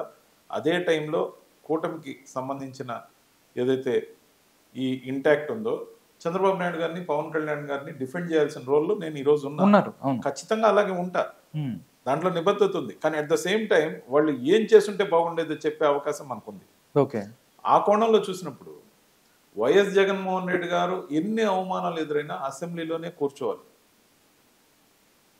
కూర్చున్నప్పుడే అవమానాలు వస్తాయి అనుకుంటే అవమానాలు దిగమింగితే పడ్డవాడు ఎప్పుడు చెడ్డ కాదని చంద్రబాబు నాయుడు గారు కూడా నిరూపించారు. అవును, అన్ని మాటలన్నారు, ఎన్నిసార్లు ఆయన అక్కడే నిలబడ్డాడు, ఏడ్చాడు. అది ఎంత వర్కౌట్ అయింది? చాలా వర్కౌట్ అయింది. అవును, అక్కడ కన్నీళ్లు పెట్టుకోవడం వర్కౌట్ కాలేదా? వైఎస్ఆర్సీపీ శ్రేణులన్నీ దాన్ని ట్రోల్ చేసే వేడుకుని. అంతిమంగా రిజల్ట్ వచ్చిన రోజు నాలాంటి కార్యకర్తలు TV9లో 10:40 కూర్చుని నేను పైకి కనపడుతున్నాను కానీ లోపల ఏడుస్తున్నాను. ఓడిపోయామే, ఇంత దారుణంగా, ఇంత చిత్తుగా ఓడిపోయామే అని బాధ. సో అంతిమంగా గెలిచేవాడే గొప్పోడు అవుతాడు. కాబట్టి గెలవాలంటే పడాలి. కాబట్టి అవమానం జరగద్దనో, మనకు మైక్ ఇవ్వలేదనో, 175 మందిలో ఒక సభ్యుడిగా, ఎమ్మెల్యేగా మాత్రమే మీకు మైక్ వచ్చే మాట వాస్తవం. మీకు ఆ సమయం సరిపోదు, కరెక్ట్. మీరు ప్రభుత్వాన్ని నిలదీయాలనుకున్న ప్రశ్నలు సంధించక ముందే మిమ్మల్ని గేలి చేస్తారు. చేయనండి. మీరు ప్రశ్న సంధించడానికి మధ్యలో వాళ్ళు మిమ్మల్ని గేలి చేస్తారు, చేయనండి. విజువల్స్ లైవ్ పోతాయి, ప్రజలు ఉంటారు, ప్రజల కోసం మీరు నిలబడ్డారని చెప్పనిచ్చేవా నువ్వు? అతను మా కోసం నిల్చున్న ప్రతిసారి అవమానించేవు కదా అని ఎదురు తిరుగుతారు. ఒక్క దెబ్బకు మారిపోతుంది. దాంతో పాటు లేదంటే స్పీకర్ గారిని అడగండి, ప్రతిపక్ష హోదా గురించి కోర్టుకి వెళ్ళింది వైఎస్ఆర్సీపీ. వైఎస్ఆర్సీపీ కోర్టుకు వెళ్ళిన తర్వాత ఆ కోర్టు నుంచి 5 సంవత్సరాలు ఖచ్చితంగా విధానపరమైన నిర్ణయాలు వస్తాయని నేనైతే ఆశించడం లేదు. గతంలో ఉన్న సాంప్రదాయాలను బట్టి స్పీకర్ రూలింగ్ని కాదని కోర్టులు శాసనసభలో కానీ పార్లమెంట్లో కానీ దఖలుపరిచిన అంశాలు ఎక్కడ మనం చూడాలి. ఏదైనా డైరెక్షన్స్ ఇచ్చిన స్పీకర్ గారికే ఇస్తారు, కానీ వాళ్ళు తీసుకోవాల్సిన విధానపరమైన నిర్ణయాల్లో కోర్టు జోక్యం చేసుకోలేదు. సో ప్రతిపక్ష హోదా ఇవ్వాలనా లేదా అనేది కోర్టు కూడా స్పీకర్కే సూచనలు ఇస్తుంది. అది ఎప్పుడు ఇస్తుందో మనకు తెలియదు. అంతకాలం మేము పోమంటే 1 సంవత్సరం కాలంలో మనకి జరిగేది 4 సార్లు సమావేశాలు. ఆ 4 సార్లలో హార్డ్లీ మనకి ఒక 50 రోజులకు మించి ఉండదు. ఈ 50 రోజుల్లో మీ పెర్ఫార్మెన్స్ ని ప్రజలు గమనిస్తారు. మీరు ప్రతిసారి అలసిపోయే వరకు అక్కడే ఉండండి, మీకు నచ్చకపోయినా ఉండండి, మీద బండి వాళ్ళని అందరినీ, కానీ దానివల్ల మీరు పోరాట యోధులుగా మిగులుతారు. మీకు సింపతి యాంగిల్ వర్కౌట్. ప్రజల కోసం జగన్మోహన్ రెడ్డి కోరుకునేది కూటమి తరపున ఏంటంటే వాళ్ళకి సింపతి యాంగిల్ వచ్చేంతగా మనం కూటమి నుంచి ఏం చేయొద్దని కోరుకుంటాం. అవును, మీరు ఇంకా హుందాగా ఉండండి, ఎందుకంటే 2 రోజుల నుంచి కూడా అడగనియండి. ఎద్దేవాళ్ళు చేయడం మానేసి సభలో సబ్జెక్ట్ మాట్లాడండి. ఎందుకంటే వైఎస్ఆర్సీపీ నాయకులు చేసిన బూతులు కామెంట్లు మాత్రం మనం చేయొద్దు కూటమి నుంచి అని నేను చెప్పదలుచుకున్నాను. అవును. సో ఆ విధంగా చేసినప్పుడు సభని రసవత్తరంగా చూస్తారు. ఈ రోజు వన్డే క్రికెట్ చూసే వాళ్ళు కూడా యూత్ కూడా చూస్తున్నారు. అవును, మొబైల్స్ లో చూస్తున్నారు, లైవ్ చూస్తున్నారు, అసెంబ్లీ నడుస్తుందని. సో ఇవన్నీ గమనించే క్రమంలో ఒక బృహత్తర అవకాశాన్ని వదిలేసుకున్నాడు జగన్మోహన్ రెడ్డి.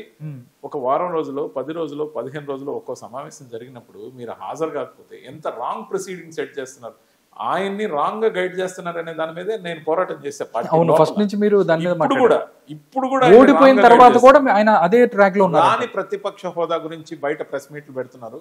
రాని ప్రతిపక్ష హోదా గురించి అది వచ్చేదాకా వెళ్ళమనే దాన్ని మిమ్మల్ని మీరు సమర్థించుకునే స్క్రిప్ట్లు మాట్లాడుతున్నారు. కానీ ఈ సమావేశాల్లో మీరు ఉన్నట్టయితే ప్రతిసారి సమావేశం అయ్యాక మీరు బయట వచ్చాక మీడియా పాయింట్ ఉంటుంది.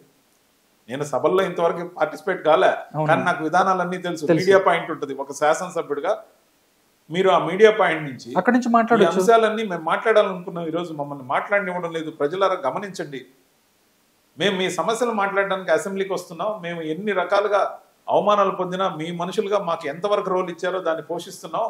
కానీ వీళ్ళు ఎంత అహంకారంతో ఉన్నారో మీరు గమనించాలి. మీరు రోజు లైవ్ తప్పకుండా చూడండి అని చెప్పరు. ఇదే సాగ్గా తీసుకొని ఆ సభ జరుగుతున్న సమయంలో గైరు హాజరవడమే గొప్ప పరిణామం అనుకుంటున్నారు. మరి మండలికి వెళ్తున్నారు, మనం మెజారిటీ ఉన్నామని. కానీ మండలికి వాళ్ళు వస్తున్నారు కదా, మనకు మెజారిటీ ఉన్నారు. సో నేను అనేది ఏంటంటే ఈ సాంప్రదాయాన్ని సెట్ చేస్తే నాకు అవమానం సహించే ఓపిక లేదనే రాంగ్ ప్రొసీడింగ్ పోతా ఉంది. ముఖ్యంగా అవమానాన్ని నేను సహించను, గౌరవం వచ్చిన రోజే నేను వస్తా అనుకుంటే అది అవ్వదు.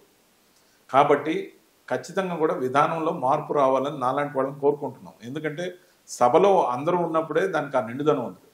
కొత్త ప్రభుత్వం ఏదైతే మీరు బీజేపీలో ఉన్నారు, కూటమి ప్రభుత్వం వచ్చి 9 నెలలైంది. ఎక్కడ కూడా దీనికి సంబంధించి కార్యకర్తల్లో, కూటమి కార్యకర్తల్లో ఒకటి ఉంది, వాళ్ళ మీద పగ తీర్చుకోవాలి, వాళ్ళని జైళ్ళల్లో పెట్టాలి, ఈ కైండ్ ఆఫ్లో కూడా చాలా మంది మాట్లాడుకుంటున్నారు. అయినా కానీ చంద్రబాబు నాయుడు గారు అనొచ్చు, ప్రభుత్వం వచ్చు, ఏదైనా నిర్దిష్టమైన ఎవిడెన్స్ ఉంటేనో వంశీకి సంబంధించిందో మిగతా వాటిలో ముందుకెళ్తున్న పరిస్థితి కనబడుతుంది. కానీ ఏదైనా రాధాకృష్ణ గారు ఊరు మంచి అయితే అవును, ఊరు మంచి అనేది సామెత. కక్ష సాధింపు కరెక్ట్ కాదు. ఎవరు చేసినా కరెక్ట్ కాదు. ఈరోజు మనం చేసాం, రేపు వచ్చాక వాళ్ళని మేము మళ్ళా వైఎస్ఆర్సీపీ ఏమంటుంది, మేము మీకు నరకం చూపిస్తాం, 2 ఇంతలు చూపిస్తాం అని అంటున్నారు. అంటే ఈ 2 పార్టీలు ఈ విధంగా వాద ప్రతిపాదన చేసుకుంటే, లేదా మేము వచ్చాక మిమ్మల్ని చూసుకుంటాం, మీ కథ తేలుస్తామని ఒక్కొక్కళ్ళు పంతం మీద పోతే, ఇది వర్గ రాజకీయాల్లాగా ఉన్నాయి. కానీ ఆంధ్రప్రదేశ్ ప్రజలకు పనికొచ్చే రాజకీయాలు కాజాలు. అందుకని ఒకవైపు ఏ విధంగా అయితే 2 మెట్లు తగ్గి అలయన్స్ పార్ట్నర్గా ఈరోజు చంద్రబాబు నాయుడు గారు చేస్తున్నారు, ఒక విధంగా చూస్తే కాస్త ఆయన నిదానంగానే ఉన్నారనిపిస్తుంది. ఈ నిదానం తెలుగుదేశం పార్టీ శ్రేణులకు కూడా నచ్చట్ల. ఆయన కూటమి ధర్మంలో ఏంటంటే, లేదు సాక్ష్యాలుండి సరిగ్గా ఎవిడెన్స్లు ఉంటేనే అరెస్ట్ చేద్దాం, లేకపోతే అరెస్ట్ చేసినప్పుడు విపరీతమైన కక్ష ధోరణి అనేది కనపడద్దు అని చెప్తున్నప్పటికీ కొన్ని జరుగుతుండొచ్చు. అది సహజంగా అన్ని రాజకీయ పార్టీలకు ఉన్న లక్షణం. అలా జరిగినప్పుడు కామెంట్లు రావచ్చు, కానీ ఇది కొనసాగించి ఎక్కువ కాలం జరగదని నేను అనుకుంటున్నాను. మొదటి సంవత్సరం ఖచ్చితంగా ఉంటుంది, 2వ సంవత్సరానికి దీన్ని వదిలేసి పూర్తిగా పాలన మీద, ఇచ్చిన హామీల మీద, లేకపోతే చేయాల్సిన పనుల మీద, చేయాల్సిన అభివృద్ధి మీద, అమరావతి మీద, మరి మిగతా డెవలప్మెంట్స్ మీద, రోడ్ల మీద ఆల్రెడీ ఈరోజు సభలో పవన్ కళ్యాణ్ గారు రోజు 4,000 కిలోమీటర్లు మేము రోడ్లు ఈ 9 నెలల్లో వేసామని చెప్పారు. చెప్తున్నారు. మరి 1,800 కిలోమీటర్లు మాత్రమే వైఎస్ఆర్సీపీ రోడ్లు వేయడం జరిగింది 5 ఏళ్ల కాలంలో అని చెప్పారు. ఇలాంటి వాటి మీద చర్చ జరగాలి. సభ ఉండేది ప్రజల అంశాల గురించి చర్చ జరగాలి. మరీ ముఖ్యంగా కాంట్రాక్టర్లకు బిల్లులు ఇవ్వకుండా, కాంట్రాక్టర్లు అంటే ఎట్లయిపోయిందంటే దొంగలు అనుకునే విధంగా మాట్లాడుతున్నారు. కొన్ని పత్రికలు కానీ ఛానల్స్ కానీ కాంట్రాక్టర్లు అంటే చౌకగా చూస్తుంది. కాంట్రాక్టర్లు అంటే ప్రభుత్వం యొక్క పనులు తక్కువ రేటుకి తీసుకొని ముందు వాళ్ళ సొమ్ముతో పనిచేసి ఆ పనిచేసిన దానికి బిల్లు వచ్చినప్పుడు బిల్లు తొందరగా వస్తే బాగున్న దేవుడాన్ని కోరుకునేవాడే కాంట్రాక్టర్. నేను ఒక సివిల్ ఇంజనీర్ని, కాంట్రాక్టర్ని, కానీ నేను ఏ వర్క్లో ఆంధ్రప్రదేశ్లో చేయలే. ఓకే, గత 10 ఏళ్లలో చేయలే. సో నేను ఆ లైన్లో ఆంధ్రప్రదేశ్లో అయితే లేదు. కానీ నేను అనేది ఏంటంటే కాంట్రాక్టర్ అనేవాడు ఒక దొంగ కాదు, దోపిడీదారుడు కాదు. ప్రభుత్వం యొక్క పనిని ప్రభుత్వం సంతకం పెట్టి అగ్రిమెంట్లోకి ఎంటర్ అయినాక చేసినవాడు.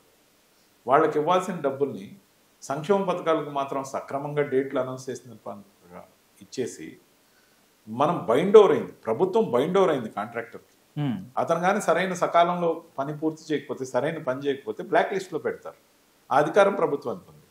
మరి కాంట్రాక్టర్కి 5 సంవత్సరాలు బిల్లు ఇవ్వకపోతే వాళ్ళకి వడ్డీలు 5 కోట్లకు 5 కోట్లు వడ్డీలు పెరిగితే వచ్చే పర్సంటేజ్ ఆఫ్ ప్రాఫిట్ మహా వస్తే 5-10%, 10%కి మించి ఉండదు. అన్ని ఖర్చులు బాగుంది. అది తక్కువకు పడుకొని ఉంటాడు. వాడు అప్పులైపోయి ఊర్లో పరపతి పోయి పెళ్ళిళ్ళు చేయలేక బిడ్డలకి అప్పులోళ్ళకి సమాధానం చెప్పలేక బిల్లు వస్తే ఇస్తామంటే కొంతమంది ఆత్మహత్యలు చేసుకున్నారు. అది ఆ ప్రభుత్వంలోనే కాదు, ఏ ప్రభుత్వంలోనే జరగకూడని చర్య. ప్రభుత్వం బైండ్ ఓవర్ అయ్యాకనే కాంట్రాక్టర్ వర్క్లోకి ఎంటర్ అవుతాడు. మరి ప్రభుత్వం సంతకం పెట్టి, ప్రభుత్వంగా, ఇక్కడ పార్టీని అన్నట్ల ప్రభుత్వంగా సంతకం పెట్టిన దానికి మీరు నిబద్ధత ఇవ్వకుండా ఇచ్చిన హామీలు అమలు చేసాం మాకు ఓటేయమంటే ఎందుకు వేయాలి? ఓకే, మరో అంశం సార్, వంశీ అరెస్ట్ని ఎలా చూస్తారు? వైఎస్ఆర్ కాంగ్రెస్ పార్టీ చెబుతుంది కక్ష సాధింపు చర్యల్లో భాగంగానే వంశీని అరెస్ట్ చేశారని చెప్పాడు. సత్యవర్ధన్ అనే ఒక వ్యక్తిని, ఎస్సీ కులానికి చెందిన వ్యక్తిని తీసుకెళ్ళి ఆయన కిడ్నాప్ చేసిన పరిస్థితి. ఒకవైపుని చూస్తే ఇంకా అంటే కక్ష సాధింపు ఏం చెప్తుంది, కానీ ఎవిడెన్స్ ఉన్నాయి, టెక్నికల్ ఎవిడెన్స్ ఉన్నాయి, ఇవన్నీ ఉన్నాయి, దాని ద్వారానే మేము వంశీని అరెస్ట్ చేసామని చెప్తున్నారు. ఎలా చూస్తారు మీరు అంశాన్ని? రాధాకృష్ణ గారు కానీ రవిచంద్ర రెడ్డి గారు ఒక కోర్టు పరిధిలో ఉన్న అంశాన్ని మనం ఎలా జడ్జిమెంట్ ఇస్తాం? డిబేట్ కోసం కొంత చర్చించవచ్చు, కానీ వీ కెనాట్ డిసైడ్. మనం అనేది ఏంటంటే దీంట్లో కక్ష సాధింపు అని మీరు అంటున్నారు, కక్ష సాధింపు కాదని వాళ్ళు అంటున్నారు, కానీ కార్యక్రమం మొత్తం కూడా ఖచ్చితంగా కోర్టు ముందు ఉంది. కోర్టు డిసైడ్ చేస్తుంది. అవును, పోలీస్ కస్టడీలో కూడా ఉన్నారు ఆయన 3 days. దానికి ఖచ్చితంగా ఎవిడెన్స్ అన్ని. కానీ ఇలాంటి చర్యలు ఏదైతే ప్రభుత్వం చెప్తుందో, ఒక వ్యక్తిని, ఒక సాక్ష్యం చెప్పే వ్యక్తిని బెదిరించి ఆయనకి కేసు వాపస్ తీసుకుని చేయడం ఎవరి వాళ్ళు చెప్తున్నారు. ఇప్పుడు వైఎస్ఆర్సీపీ కోణం వేరే, అదే రిప్రజెంట్ చేస్తారు వైఎస్ఆర్సీపీ లాయర్స్, అదే విధంగా వంశీ గారు లాయర్స్. మరి తెలుగుదేశం పార్టీ కానీ లేకపోతే గవర్నమెంట్ సైడ్ నుంచి ఏదైతే లాయర్స్ ఉంటారో, ఇక్కడ తెలుగుదేశం పార్టీ ఇన్వాల్వ్మెంట్ ఉండదు, డైరెక్ట్గా గవర్నమెంట్ కాబట్టి అరెస్ట్ చేసింది.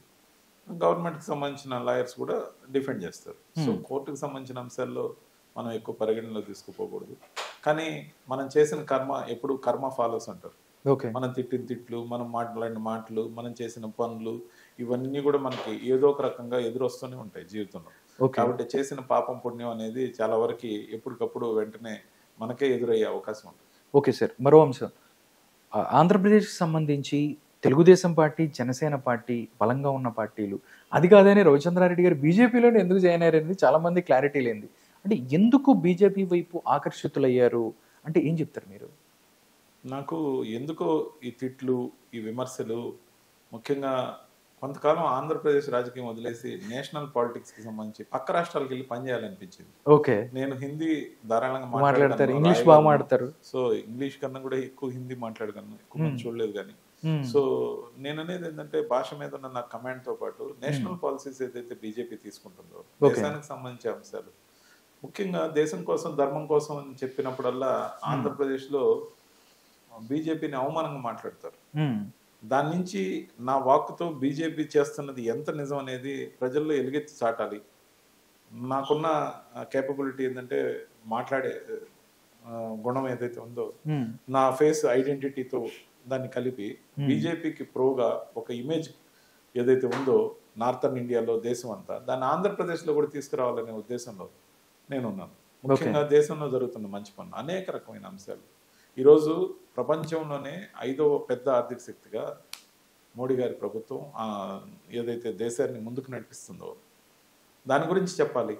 ఆర్టికల్ 370కి ముందు, ఆర్టికల్ 370 తర్వాత ఏం జరిగిందో చెప్పాలి. ముఖ్యంగా ఆర్టికల్ 370 అనేది ఏంటి అనేది చాలా మందికి తెలియదు.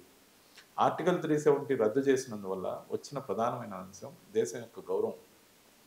1947లో దేశం ఏదైతే స్వాతంత్రాన్ని పొందిందో కాశ్మీర్కి స్వతంత్రం రాల. కాశ్మీర్లో 2 జెండాలు ఎగిరాయి. ఎప్పటి వరకు? నరేంద్ర మోడీ గారు, అమిత్ షా గారు విధానపరమైన నిర్ణయం తీసుకొని చట్టసభల ద్వారా ఆర్టికల్ 370 రద్దు చేసే వరకు. ఇది దేశభక్తికి సంబంధించిన అంశం. దీని గురించి ప్రజల్లోకి విస్తృతంగా తీసుకెళ్ళాలి. ఎందుకంటే మొన్నటిదాకా ఎగిరిన 2 జెండాలు ఇప్పుడు ఎగరడం ఒక్క జెండానే ఎగురుతుంది. భారతదేశ జెండా, భారతదేశం అంతా ఒకే జెండా. ఇదే భారతీయ జనతా పార్టీ యొక్క అజెండా. దీని గురించి బాగా చెప్పాలంటే నేను చెప్పగలనని నా నమ్మకం. బాగా జనంలోకి ఎక్కేలా చెప్పగలనని నా నమ్మకం. దాంతో పాటు 500 ఏళ్ల కళ రామాలయాన్ని సాకారం చేయటం, యూనిఫామ్ సివిల్ కోడ్ తీసుకురావాలి. ఇది సెక్యులర్ దేశం అని పక్క పార్టీలు చెప్తూనే చాలా మంది మతపరంగా ఓట్లు పొందాలి, కులాలను విడదీయాలి, మతంలో నుంచి హిందూ మతం నుంచి కులాలను విడదీయాలి, మైనారిటీలు మాత్రం కావాలి, వాళ్ళని వీళ్ళు కలిపేసి ఓట్లు వేయించుకొని గెలిచేయాలి. ఇది అరాచకం అనేది బీజేపీ యొక్క విధానం. దాంతో నేను ఏకీభవిస్తున్నాను. ఈ మతాన్ని చీల్చి, కులాలని చీల్చి, మతంలో నుంచి కొన్ని కులాలను చీల్చి ఈ విధానంకి నాకు నచ్చడం లేదు. సో బీజేపీకి మద్దతు ఇవ్వాలని నిర్ణయించుకున్నాను. దాంతోపాటు వక్ఫ్ బోర్డు బిల్, ఇది ఒక దుర్మార్గమైన బిల్లు. 1947లో స్వతంత్రం వస్తే దేశానికి 1951లో తీసుకొచ్చిన ఇది అన్యాయమైన దుర్మార్గమైన బిల్లు. ఈ దేశంలో సుప్రీంకోర్టు యొక్క తీర్పే అన్నిటికీ ప్రామాణికం, అన్నిటికన్నా సుప్రీం. కానీ వక్ఫ్ బోర్డు బిల్ అధీనంలో ఊర్లకు ఊర్లు, వేలాది ఎకరాలు, గ్రామాలకు గ్రామాలు, నగరాలు, పాండ్యులు చోళ్ళు కట్టిన గుళ్ళు, గోపురాలు, గవర్నమెంట్ ఆఫీసెస్, రైల్వే స్టేషన్స్ ఇవన్నీ కూడా వక్ఫ్ బోర్డు పరిధిలో ఉన్నాయి. ఇలాంటి వక్ఫ్ బోర్డు బిల్లు దుర్మార్గంగా ఆ రోజు చేశారు. వీటికి అమెండ్మెంట్స్ తేవాలి. అమెండ్మెంట్స్ తేకపోతే ఏంటంటే ఏ ప్రాంతం అయితే వాళ్ళ అధీనంలో ఉందని వాళ్ళ రికార్డ్స్ బట్టి ఉన్నాయో 1951 నుంచి, దాని నేపథ్యంలో వాళ్ళు ఒక నోటీస్ ఇచ్చి ఈ స్థలాన్ని మీరు అమ్మేదానికి లేదు, కొనేదానికి లేదని నోటీస్ ఇస్తే we cannot challenge that notice even in supreme court. ఆ విధమైన చట్టం దుర్మార్గంగా కాంగ్రెస్ చేసిందనే అంశం నేను కాంగ్రెస్లో ఉన్నప్పుడు నాకు తెలియదు. మరి ఈరోజు తెలిసాక కూడా దాన్ని వ్యతిరేకించకుండా ఎలా ఉంటాం? ఏ రోజు లేస్తే ఆ రోజే సూర్యోదయం కాబట్టి సూర్యుడు కనిపిస్తాడు. ఖచ్చితంగా కూడా మనం ఇలాంటి కోణాన్ని జనంలో ఎక్స్పోజ్ చేయాలి. ముఖ్యంగా దీన్ని దేశమంతా కూడా మద్దతు ఇవ్వాలి. ఈ అమెండ్మెంట్స్ ఏం చెప్పారు? వాళ్ళే రద్దు చేస్తామని చెప్పలే. వక్ఫ్ బోర్డు బిల్ అంటే మతానికి సంబంధించిన బిల్లు అనుకుంటున్నారు అందరూ. మతానికి సంబంధించిన బిల్లు అయితే వక్ఫ్ బోర్డుకి సంబంధించిన ఇన్ని వేలాది ఎకరాలు, ఇన్ని వేలాది గ్రామాలు, నగరాలు, ఇంత ఏదైతే ఉందో, భారతదేశ ప్రభుత్వం దగ్గర ఎంత నేల అయితే ఉందో, భారతదేశం మిలిటరీకి సంబంధించిన ఎంత నేల అయితే ఉందో, దానికి సరిసమానంగా వక్ఫ్ బోర్డు దగ్గర అంతే నేల ఈ భారతదేశం భూభాగంలో ఉంది. ఆ విధంగా చట్టం చేసింది ఎవరు? సుప్రీంకోర్టు కూడా దక్కలు కాకూడదని చట్టం చేసింది ఎవరు? ఇది కాంగ్రెస్ పార్టీ చేసిన దుర్మార్గం. దాన్ని మార్చాల్సిన సమయం వచ్చినప్పుడు భారతీయత కోసం పాటుపడే ప్రతి పార్టీ కూడా దేశ అభిమానం ప్రజల కోసం అని నిర్ణయించుకున్నప్పుడు ఖచ్చితంగా వక్ఫ్ బోర్డు బిల్లుకి మద్దతు ఇవ్వాలి. ఏ రాజకీయ పార్టీ అయినా మద్దతు ఇవ్వాలి. అది సభ్యులు ఉండని, పార్లమెంటు సభ్యులు ఉండని, లేకపోని విధానపరంగా ఒక నిర్ణయం తీసుకోవాలి. ఇది దేశం కోసం, ఇది ధర్మం కోసం, దీనికి మనం మద్దతు ఇద్దామని ఉన్నారు. కానీ వైఎస్ఆర్సీపీ దానికి మద్దతు ఇవ్వలేదు. ఇది నాకు నచ్చలేదు. దీన్ని నేను కొంతమంది పార్లమెంట్ సభ్యుల దగ్గర ప్రస్తావించాను వైఎస్ఆర్సీపీ. కానీ ఇది మన పార్టీ విధానం అన్నప్పుడు ఇది మతపరమైన కోణంలో చూడొద్దు. ఫరూక్ గారు నంద్యాలకు సంబంధించి ఎమ్మెల్యేగా పొత్తులో గెలిచారు, మినిస్టర్ ఉన్నారు. ఆయన ముస్లిం అయితే గెలవలేదా? పొత్తులో ఉంటే భారతీయ జనతా పార్టీతో అనేక రాష్ట్రాల్లో ముస్లిం అభ్యర్థులు గెలవలేదా? ఇది మతపరమైన అంశం కాదు, దయచేసి ఆ కోణంలో చూడొద్దు అంటే లేదు, మేమేం చేయలేమన్నారు. ఇది నాకు నచ్చలేదు. దాంతోపాటు ముఖ్యంగా ఈరోజు అది జేపీసీ యొక్క ఆమోదం పొంది it is ready to clear. ఖచ్చితంగా కూడా ఆ మార్పులు వచ్చే వరకు, ఆ అమెండ్మెంట్స్ వచ్చే వరకు వెంటనే రియలైజ్ అయిన ఆంధ్రప్రదేశ్ ప్రభుత్వం చంద్రబాబు నాయుడు గారి ఆధ్వర్యంలో వక్ఫ్ బోర్డు బిల్ని ఆంధ్రాలో రద్దు చేయడం జరిగింది. డైరెక్ట్గా రద్దు చేశారు ఆయన. ముఖ్యమంత్రి చంద్రబాబు నాయుడు గారు రద్దు చేశారు. అమెండ్మెంట్స్ వచ్చాక మారిన బిల్లు, మారిన చట్టంతో పాటు అప్పుడు కొత్తగా వక్ఫ్ బోర్డుకు సంబంధించిన విధానాలన్నీ ఖరారయ్యాక తిరిగి ఆంధ్రప్రదేశ్లో వక్ఫ్ బోర్డుని ఎస్టాబ్లిష్ చేస్తారని చెప్పడం జరిగింది. ముఖ్యంగా మీరు గమనించాల్సింది ఏంటంటే ఇది మతపరమైన కోణంలో ఎందుకు చూడొద్దు అంటున్నానంటే, వక్ఫ్ బోర్డు అగర్ ముస్లిమ్స్కి సంబంధించిన అంశమే అయితే ఏ ఒక్క పేద ముస్లింకి కూడా ఒక ఇంచు కానీ ఒక గజం కానీ స్థలం ఇవ్వలేదు. వక్ఫ్ బోర్డు ఫ్రీగా ఎక్కడ ఇవ్వలేదు, ప్రభుత్వాలు ఇచ్చాయి, కానీ వక్ఫ్ బోర్డు ఎవరికి ఫ్రీగా ఇవ్వలేదు.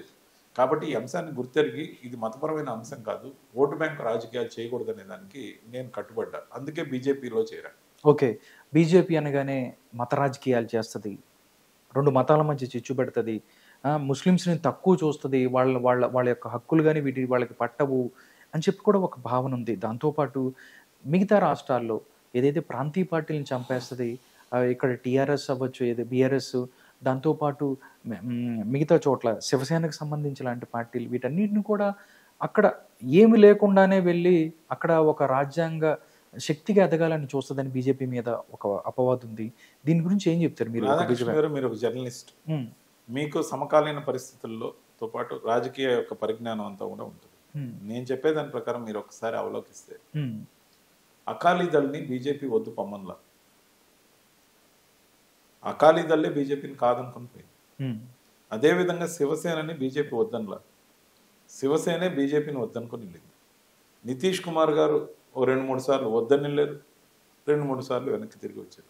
చంద్రబాబు నాయుడు గారు ఒకసారి వద్దనుకుని వెళ్ళారు, తిరిగి మళ్ళీ వచ్చి బీజేపీతో కలిసి. సో బీజేపీ ఎప్పుడు కూడా తన అలయన్స్ పార్ట్నర్ని వద్దు అని అనుకోదు. వద్దు అని అనుకోకుండా ఉండడం అంటే నిజాయితీగా నిబద్ధతతో ఉండడం, కాదు నేను అంటున్నాను. నిబద్ధతతో ఉండడం, నిజాయితీగా ఉండడం బీజేపీ యొక్క అలవాటు. మీరు గమనించండి, నేను చెప్పే సాక్ష్యాలు ఇంకా ఏడాదిలో ఉన్నాయి. ఎప్పుడు బీజేపీ అలయన్స్ పార్టీని వద్దని అనుకోదు, కానీ బీజేపీ ఎదగాలని కోరుకుంటుంది. మనంగా ఎదుగుదాం, కానీ అలయన్స్ పార్టీలతో కలిసే పోదాం. మనం ఎదిగే క్రమంలో ఎదిగినప్పుడు మనం కొన్ని సీట్లు ఎక్కువ అడుగుదాం. తప్పేమన్నా ఉందండి? ఎంత నిజాయితీ అండి ఇది? కాబట్టి ఆ కోణంలో బీజేపీని నమ్మదగ్గ పార్టీగా, న్యాయమైన పార్టీగా అభిమానించాలి. దాని గురించి అందరికి చెప్పాలి. ముఖ్యంగా దీంతో పాటు ముస్లింస్ని తక్కువ చేస్తుందని, మతపరమైన వివక్ష ఉందనేది నాకు తెలిసినంత వరకు మతపరమైన వివక్ష ఎవరికైనా ఉందంటే సోకాల్డ్ సెక్యులర్ పార్టీస్కే ఉంది. సెక్యులర్ పార్టీస్ అన్ని కూడా మైనారిటీ అపీజ్మెంట్ చేస్తాయి, మతం ప్రాతిపదికన రిజర్వేషన్స్ ఇస్తాయి. మతం ప్రాతిపదికన ఎక్కడైనా బీజేపీ రిజర్వేషన్స్ ఇచ్చిందా ఈ దేశంలో? ఎవరికి ఇవ్వలేదు. ఇప్పుడు కంటిన్యూస్గా బీజేపీ అధికారంలో ఉంది, పార్లమెంట్లో గణనీయమైన మెజారిటీ ఉంది. ఈరోజు 22 రాష్ట్రాల్లో అధికారంలో ఉంది. కూటమి పార్టీలు 6 రాష్ట్రాల్లో కలిసి ఉన్నాయి, 16 రాష్ట్రాల్లో నేరుగా బీజేపీ అధికారంలో ఉంది. తన ఇష్టం వచ్చినట్టు ఏం ప్రవర్తించడం లేదు.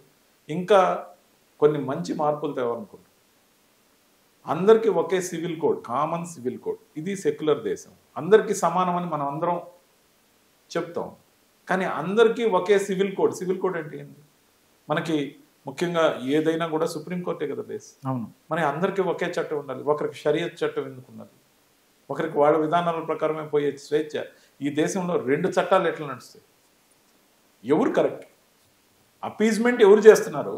వాళ్ళ కోసం ఎవరు నిలబడుతున్నారు? మెజారిటీ కోసం నిలబడుతున్నారు బీజేపీ అని అందరూ అంటున్నారు, కానీ మిగతా వర్గాల కోసం అన్ని పార్టీలు ఎందుకు నిలబడుతున్నాయి? ఈ దేశంలో దాదాపు మొన్న కూటమి కట్టారు 23 పార్టీలు.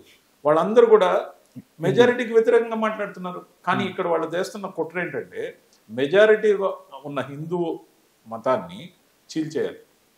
అంటే బీసీలుగా, ఎస్సీలుగా, ఎస్టీలుగా వర్గీకరించి వాళ్ళ అభ్యున్నతి కోసమే వీళ్ళు పుట్టినట్టు, దానికోసమే వీళ్ళు పార్టీ పెట్టినట్టు, ఏదైతే సన్నాయి నొక్కులు నొక్కి మంచి స్వీట్గా కబుర్లు చెప్పి వీళ్ళని ఓట్ బ్యాంక్గా పక్కకు లాగి వీళ్ళతో పాటు మైనారిటీ అపీజ్మెంట్లో వాళ్ళ ఓట్లు కలిపి ఈక్వేషన్స్ పేపర్ మీద వేసుకొని వీళ్ళంతా మనకు వస్తే మిగతా హిందూ మతంలో ఉన్న అగ్రకులాలు ఏం చేయలేరనే కోణంలో కుట్రకి నాంది పలికిందే మిగతా సోకాల్డ్ సెక్యులర్ పార్టీలు. నిజమైన సెక్యులర్ పార్టీ బీజేపీ.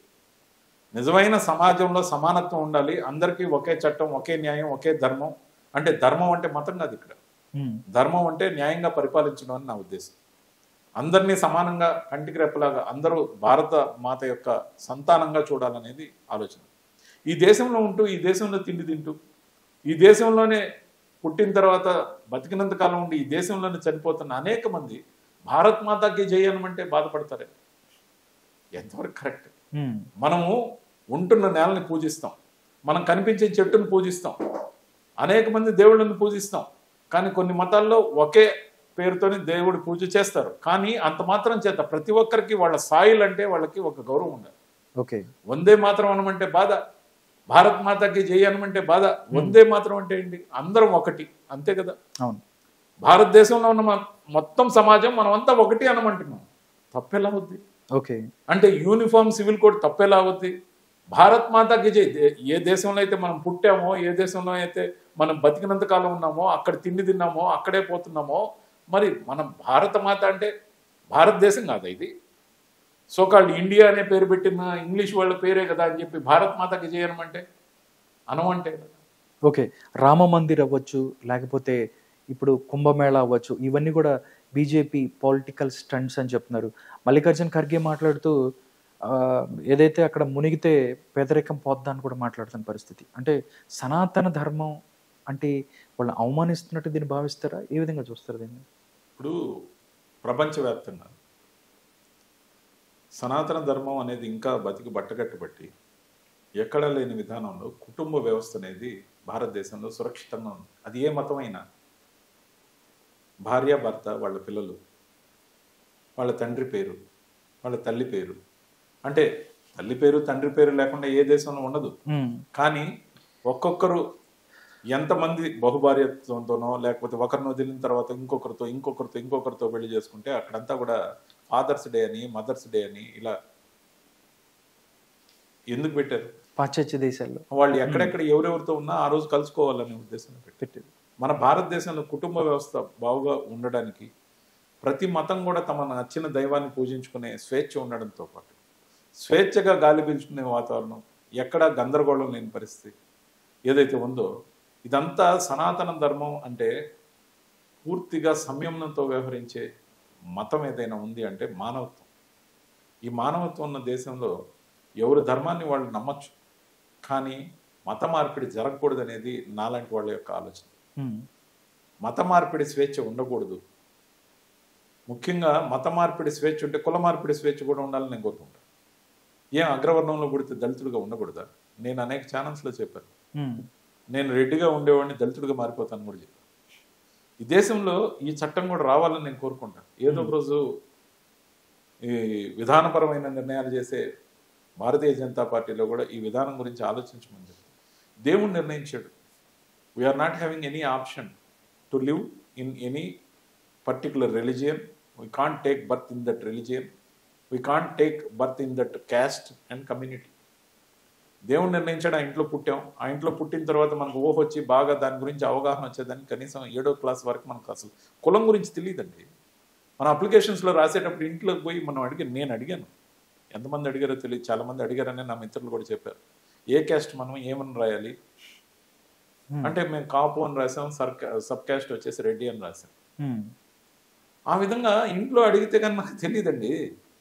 తారతమ్యాలు ఏముంటాయి? మనుషులో స్నేహం, ధర్మం, ఎవరికి ఇష్టమైన దైవాన్ని వాళ్ళు పూజించుకుంటారు. కానీ దీన్ని కూడా విచిత్రంగా, విపరీతంగా ఎవరికి తగ్గట్టు వాళ్ళు కుంభమేళాన్ని విమర్శించే వాళ్ళు గొప్పవాళ్ళు అయిపోతారా? కుంభమేళాన్ని నమ్మకపోతే అన్ని కోట్ల మంది వస్తారా? అన్ని కోట్ల మంది వచ్చేసరే దేశంలో ఓట్లన్నీ అటే వెళ్ళిపోతాయేమో, మెజారిటీ ఓట్లు అసలు మనకి రావేమో అని చెప్పి దాన్ని నీరు కలుషితం అయిపోయిందని ఒక ఆయన అంటాడు, దరిద్రాలు పోతాయని ఆయన ఒక ఆయన అంటాడు, లేకపోతే రాత్రి పుణ్యం అంతా మూట కట్టుకొని వెళ్తున్నారని అడుగుతాడు. ఏం భావజాలం అండి? ఇదే మాట ఇంకొక మతాన్ని గురించి అనే ధైర్యం ఆ సోకాళ్ళ నాయకులకు ఉందా? అనరు. ఎందుకంటే ఆ ఓట్లన్నీ మావే అని వాళ్ళు భావిస్తారు. కానీ అలా జరగటం లేదు ఈ దేశంలో. ఆ ఓట్లు కూడా బీజేపీకే వస్తున్నాయి. అన్ని మతాల వాళ్ళు, అన్ని కులాల వాళ్ళు బీజేపీకి ఓటేస్తున్నారు. ఎందుకంటే మోడీ గారు చెప్పే మాటల్లో న్యాయం ఉంది, ధర్మం ఉంది అని ఖచ్చితంగా ఉంది కాబట్టి ముందడుగు వేస్తున్నారు. ఇన్ని రాష్ట్రాల్లో గెలవడం అంటే, ఒక రాష్ట్రంలో 2 సార్లు గెలిస్తేనే అబ్బా ఛాంపియన్స్ అంటారే, 3 సార్లు గెలిస్తే మా అంతటి యోధుడు లేరు అంటారే. మరి ఈ దేశంలో 3 సార్లు నేరుగా ప్రధానమంత్రిగా నరేంద్ర మోడీ గారు వచ్చారు. 16 రాష్ట్రాల్లో నేరుగా అధికారంలో ఉంది.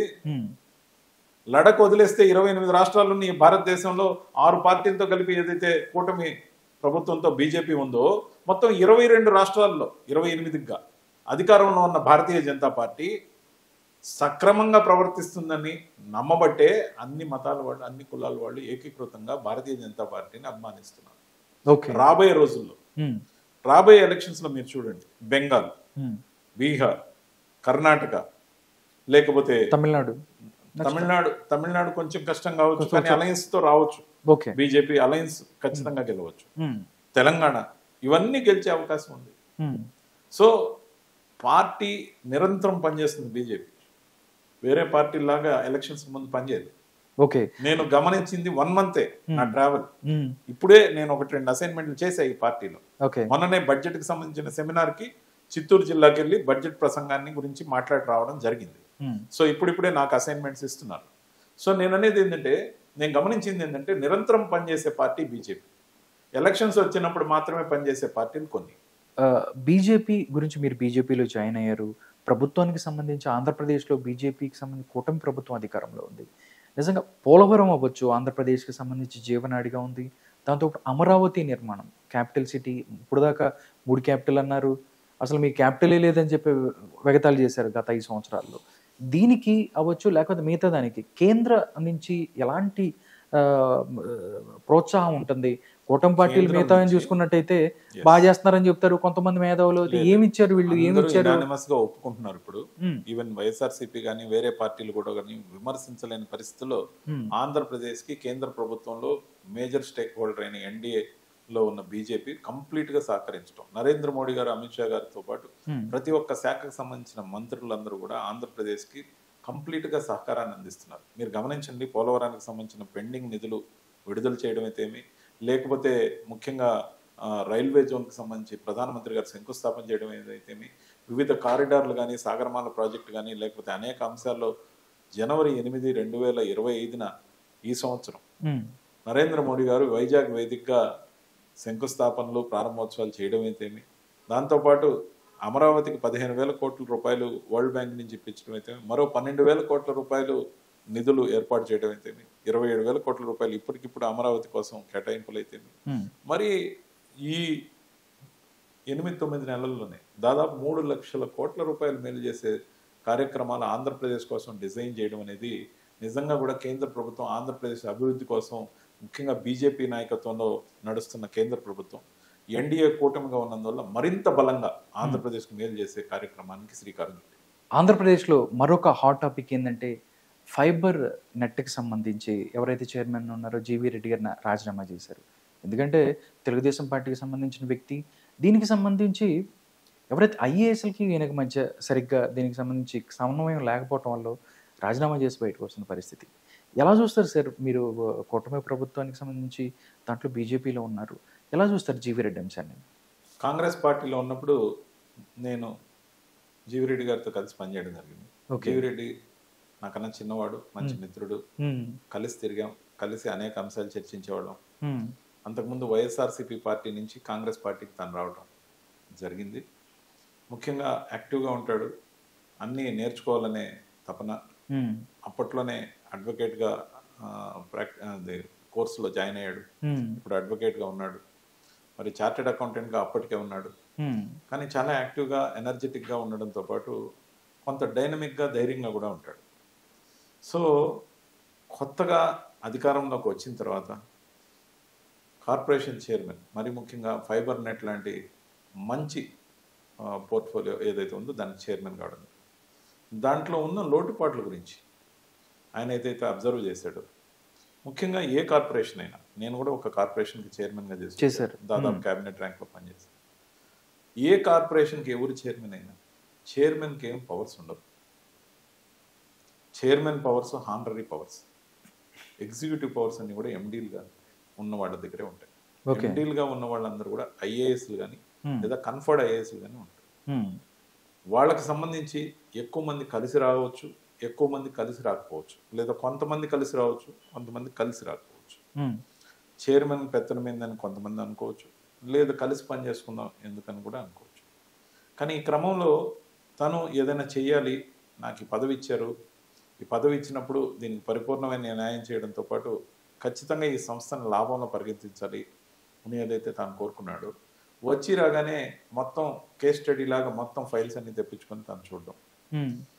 ఎలా ఉంటుందంటే చైర్మన్ యొక్క రోల్, చైర్మన్ ఏదైనా బోర్డు మీటింగ్ ఉన్నప్పుడు మాత్రమే ప్రెజెంట్ ఉంటాడు, లేదా విశేషంగా ఒక నోటీస్ లాంటిది ఇచ్చి ఒక మీటింగ్ని అరేంజ్ చేసుకోవచ్చు.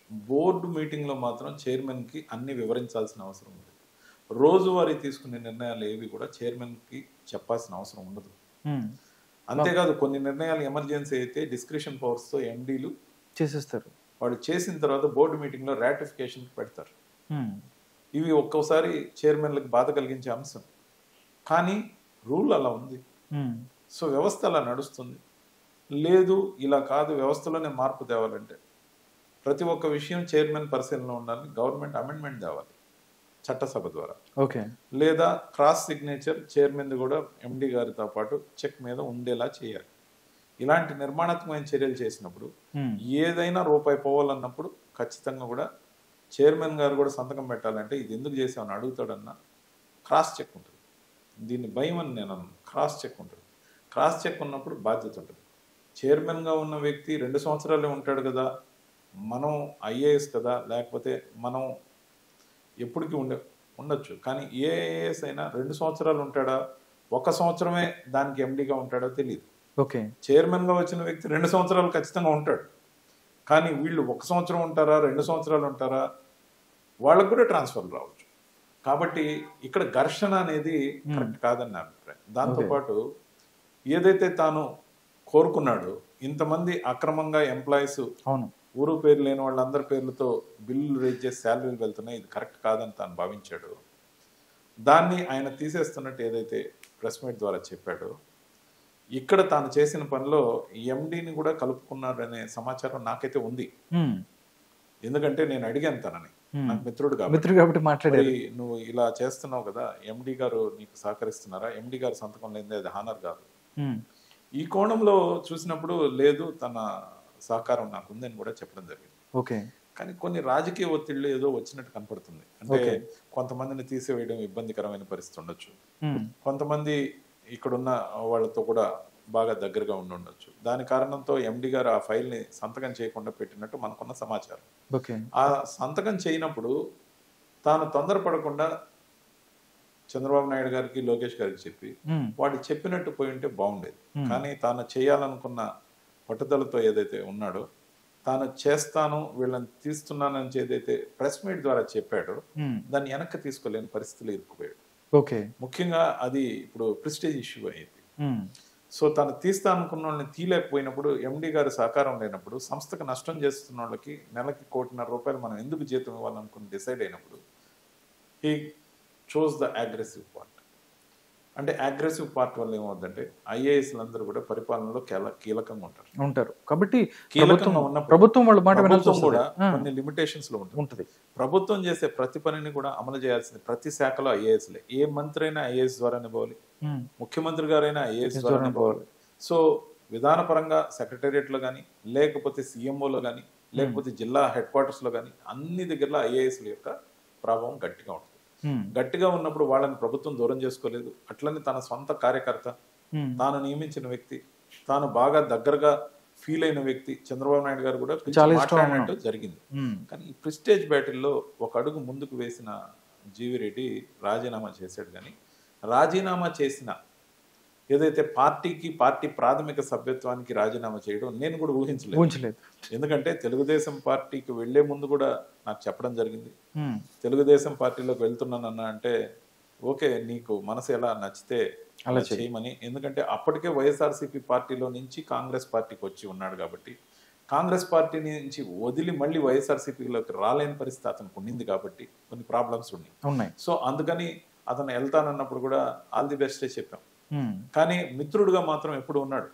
కానీ ఆ మిత్రుడిత్వంలో మొన్న ఈ మధ్య రీసెంట్ గా కూడా కలవడం జరిగింది. ఇన్ఫాక్ట్ ఆ రోజు నేను విజయవాడలో ఉన్నా, ఏదైతే ఈ సంఘటన జరిగినప్పుడు ముందు రోజు, అంటే రిజైన్ చేయక ముందు రోజు నేను ఉన్నాను. నేను కొంతసేపట్లో వస్తాను, నేను కలవాలనుకుంటున్నాను కూడా చెప్పా. కానీ రాండ్ అన్న అన్నాడు. తర్వాత నేను ఆ టైంకి ఫోన్ చేస్తే తన ఫోన్ తీయలేదు. అంటే సమ్ డిస్టర్బెన్స్ ఈజ్ హ్యాపెనింగ్ అనేది నేను అప్పుడే మీడియాలో చూసా. సో ఈ టైంలో నేను కలవడం కరెక్ట్ కాదులే అనేసి కలవాల. కానీ కలిసి ఉంటే బాగుండేదేమో అనిపించింది. ఎందుకంటే కొంచెం నిర్ణయం తీసుకోకుండా ఉండేవాడు, కానీ ఎమోషనల్ గా ఫీల్ అయ్యాడు. కానీ నేను ఇప్పుడు కూడా కోరుకునేది, తను ఫైబర్ నెట్ కి రిజైన్ చేసిన ఎంటైర్ సోషల్ మీడియా అంతా కూడా, తెలుగుదేశం పార్టీ క్యాడర్ అంతా కూడా జీవిరెడ్డికి మద్దతుగా ఉంది. అవును, చాలా సాధారణ అభిమానులందరూ ఆయనకి సపోర్ట్ చేస్తున్నారు. ఏంటంటే నువ్వు ఇంత కష్టపడ్డావు, ఎలక్షన్స్కి ముందు నుంచి తెలుగుదేశం పార్టీ కోసం పనిచేసావు. పనిచేసావు. తెలుగుదేశం పార్టీని వదలాల్సిన అవసరం నీకు లేదు. కాబట్టి చంద్రబాబు నాయుడు గారు కూడా మళ్ళీ లేదా లోకేష్ గారు జీవీ రెడ్డిని తెలుగుదేశం పార్టీలోకి పిలుస్తారని నేనైతే నమ్ముతున్నా. ఓకే సార్, ఆయన చేస్తున్న ప్రధాన ఆరోపణ ఏంటంటే వైఎస్ఆర్ కాంగ్రెస్ పార్టీ ఏదైతే ఉందో ఫైబర్ నెట్ని మొత్తాన్ని కూడా నాశనం చేసేసింది. ఎవరికి పడితే వాళ్ళకి ఇండ్లలో పనిచేసే వాళ్ళకి తీసుకొచ్చి అక్కడ ఉద్యోగాలు లక్షలు ఇచ్చారని. నిజంగా ఆ లోపల ఏదైతే స్టడీ చేశారో ఇలాంటి కార్యక్రమం జరిగింది మీరు వైఎస్ఆర్ కాంగ్రెస్ పార్టీ నుంచి వచ్చారు. అలాంటి అవకాశం ఉందా? కాంగ్రెస్ పార్టీ నుంచి వచ్చి ఉండొచ్చు, అది నాకు సంబంధం లేని శాఖ, నేను చూడని శాఖ. ఓకే, మీకు తెలియదు. నేను పనిచేసి వచ్చిన దాని గురించి అడిగితే నేను చెప్తాను. ఓకే, కానీ అంటే అలాంటి అవకాశం ఏదైనా ఉందా? అలాంటి చేసుకునే అవకాశం అంటే ఏదైనా మొహమాటానికి పోయి కొన్ని నియామకాలు జరిగి ఉండొచ్చు, ఎందుకంటే కొంత పొలిటికల్ అకామిడేషన్ అనేది ఉంటది. కానీ అంత స్థాయిలో జరిగిందంటే నేను ఆశ్చర్యపోయా. 400 మంది 610 419 మందిని తీసేసిన విషయం నాకు చెప్తేనే నేను స్టన్ అయిపోయాను. అటువంటిది సబ్సిక్వెంట్ గా 610. సో దీన్ని చూస్తే అసలుకి నాకు ఏం అర్థం కాలేదు. పెరిగిపోతుంది అని కూడా నేనైతే సూచనలు ఇవ్వడం జరిగింది. ముఖ్యంగా ఇది అంటే నేను కంప్లీట్ గా ఒక ఒపీనియన్ తో పోతున్నారు. అంటే గవర్నమెంట్ ప్రక్షాళనకి ఇనిషియేట్ చేసి ఉండొచ్చు. ముఖ్యంగా ఎండి గారి సహకారం కూడా సంపూర్ణంగా ఉన్నట్టుందని నేను ఫర్దర్ గా ఏం మాట్లాడలేదు. కానీ ఇంత రిఫ్ట్ వచ్చి గబక్కన ఆల్ ఇన్ సడన్ జరిగిపోయింది. 1.5 డేలో సీరియస్. అంటే నేను విజయవాడలో ఉన్నప్పటికీ ముఖ్యంగా బీసీ జనార్దన్ రెడ్డి గారి మంత్రి గారి ఆధ్వర్యంలో ఒక సమావేశం జరిగింది. ఆ రోజున నేను కలుద్దాం అనుకున్న రోజు. ఓకే, సో దాని తర్వాత చాలా వేగంగా జరిగింది. హైదరాబాద్ రావడం జరిగింది, కానీ ఇంతలోకే సడన్ గా జరిగింది. ఓకే సార్, ఆంధ్రప్రదేశ్లో బీజేపీ ఎలా ముందుకెళ్ళబోతుంది? ఎందుకంటే రానున్న ఎలక్షన్ ఇప్పటికి చూసుకున్నట్టయితే మీరు ఎమ్మెల్యేలు అవ్వచ్చు, దాంతోపాటు కూటమిలో భాగంగా వెళ్ళారు. ఏ విధంగా ఇండివిజువల్గా వెళ్ళాల్సిన పరిస్థితి బీజేపీకి అంత శక్తి ఉందా, లేకపోతే ఎలాంటి శక్తులు కూడగట్టుకుని ఆంధ్రప్రదేశ్లో ముందుకెళ్ళబోతుంది అంటే ఏం చెప్తారు ఒక బీజేపీ లీడర్గా? ఒక రాష్ట్రంలో ప్రాంతీయ పార్టీగా ఉన్న వాళ్ళకి తాత్కాలికంగా కానీ లేకపోతే లాంగ్ టర్మ్ నుంచి కానీ వాళ్ళు చేసే పనులను బట్టి కానీ లోకల్గా వాళ్ళ కనెక్టివిటీ కానీ దాన్ని బట్టి వాళ్ళ యొక్క రేంజ్ ఉంటుంది. ఒక దేశవ్యాప్తంగా ఉన్న పార్టీ కాంగ్రెస్ పార్టీ ఆంధ్రప్రదేశ్ని ఎంతకాలం పరిపాలించిందో మనం చూసాం. తెలుగుదేశం వచ్చేవరకు కాంగ్రెస్ పార్టీ ఉంది, జాతీయ పార్టీ రాకూడదని ఏం లేదు కదా. Okay, so same thing BJP ఇప్పటికి కూటమిలోనే ఉంది. కూటమి ధర్మాన్ని ఖచ్చితంగా పాటిస్తుంది, కానీ వ్యక్తిగతంగా ఎదగడంలో వెనకడుగు ఉండదు. ఓకే, వ్యక్తిగతంగా ఇప్పుడు ఒక 100 మంది ఉన్నారు, 100 మందిలో 40 మంది రాజకీయాల్లో ఉన్నారు, 60 మంది ఏ రాజకీయ పార్టీలోనూ లేరు అనుకుందాం, కొంతసేపు అనుకుందాం. 40 మందిలో రాజకీయాల్లో ఉన్న వాళ్ళల్లో 30 మంది వివిధ పార్టీల్లో ఉన్నారు, లేదా 10 మంది మన దగ్గర ఉన్నారు, 30 మంది వేరే వాళ్ళ దగ్గర ఉన్నారు.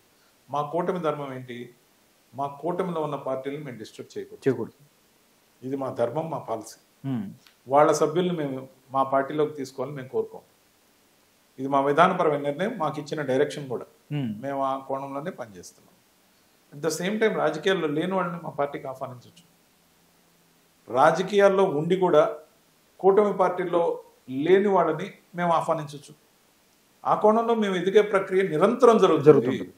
ఆ కోణంలో రాత్రి పగలు పనిచేస్తుంది బీజేపీ సంఘ యొక్క ప్రభావంతో పనిచేసే పార్టీ.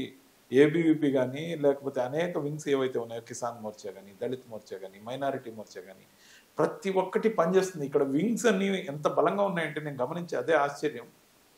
ఈ పార్టీకి ఉన్న ప్రతి వింగ్ కూడా కమిటెడ్. కొంతమందిని చూశాను మొన్న ఈ మధ్య మీటింగుల్లో, నువ్వు ఎన్ని రోజుల నుంచి ఉన్నావు ఈ పార్టీలో నుంచి, ఎన్ని సంవత్సరాల నుంచి ఉన్నావు అంటే ఒకరు లేసి మేము 40 సంవత్సరాల నుంచి ఉన్నాం, ఒకరు 30 సంవత్సరాల నుంచి, ఒకరు 23 సంవత్సరాల నుంచి.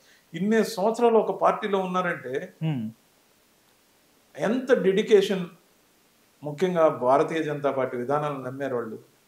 అంత సుదీర్ఘకాలం ఒక పార్టీలో ఉన్నాం, రాజకీయంగా ఏం లాభం లేదు, ఆంధ్రప్రదేశ్లో పార్టీ లేదన్నప్పటికీ ఆ పార్టీ సిద్ధాంతాలకి కట్టుబడి ఉన్నారంటే భారతీయ జనతా పార్టీ మీద జనంలో చాలా బలమైన నమ్మకం ఉంది. అందుకే ఈ దేశంలోనే 16 రాష్ట్రాల్లో స్వయంగా అధికారం ఉంది.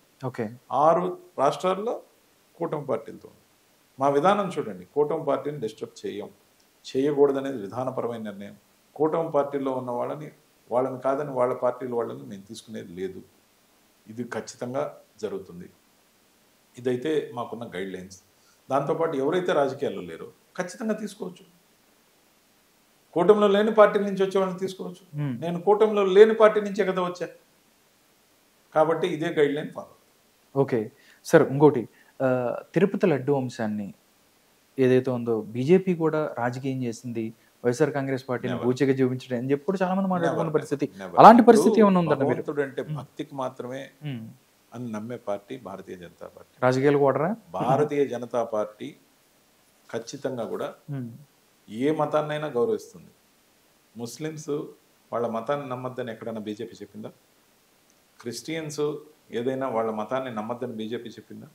ద సేమ్ టైం మత మార్పిడి తప్పని చెప్పింది. దాన్ని చట్టం తెమ్మని మేము అడుగుతున్నాం. మత మార్పిడి జరగకూడదు. పేదల్ని, బలహీన వర్గాల్ని మతం మార్పించి 4 రూపాయల సొమ్ములు ఇచ్చి సభలు సమావేశాలు పెట్టి మతం తీర్థం పుచ్చుకోవడం తప్పు. దీన్ని అరికట్టాలి. దీని విషయంలో నేను ఖచ్చితంగా కూడా ఎంతో కొంత ప్రభావశీలంగా పనిచేస్తాను.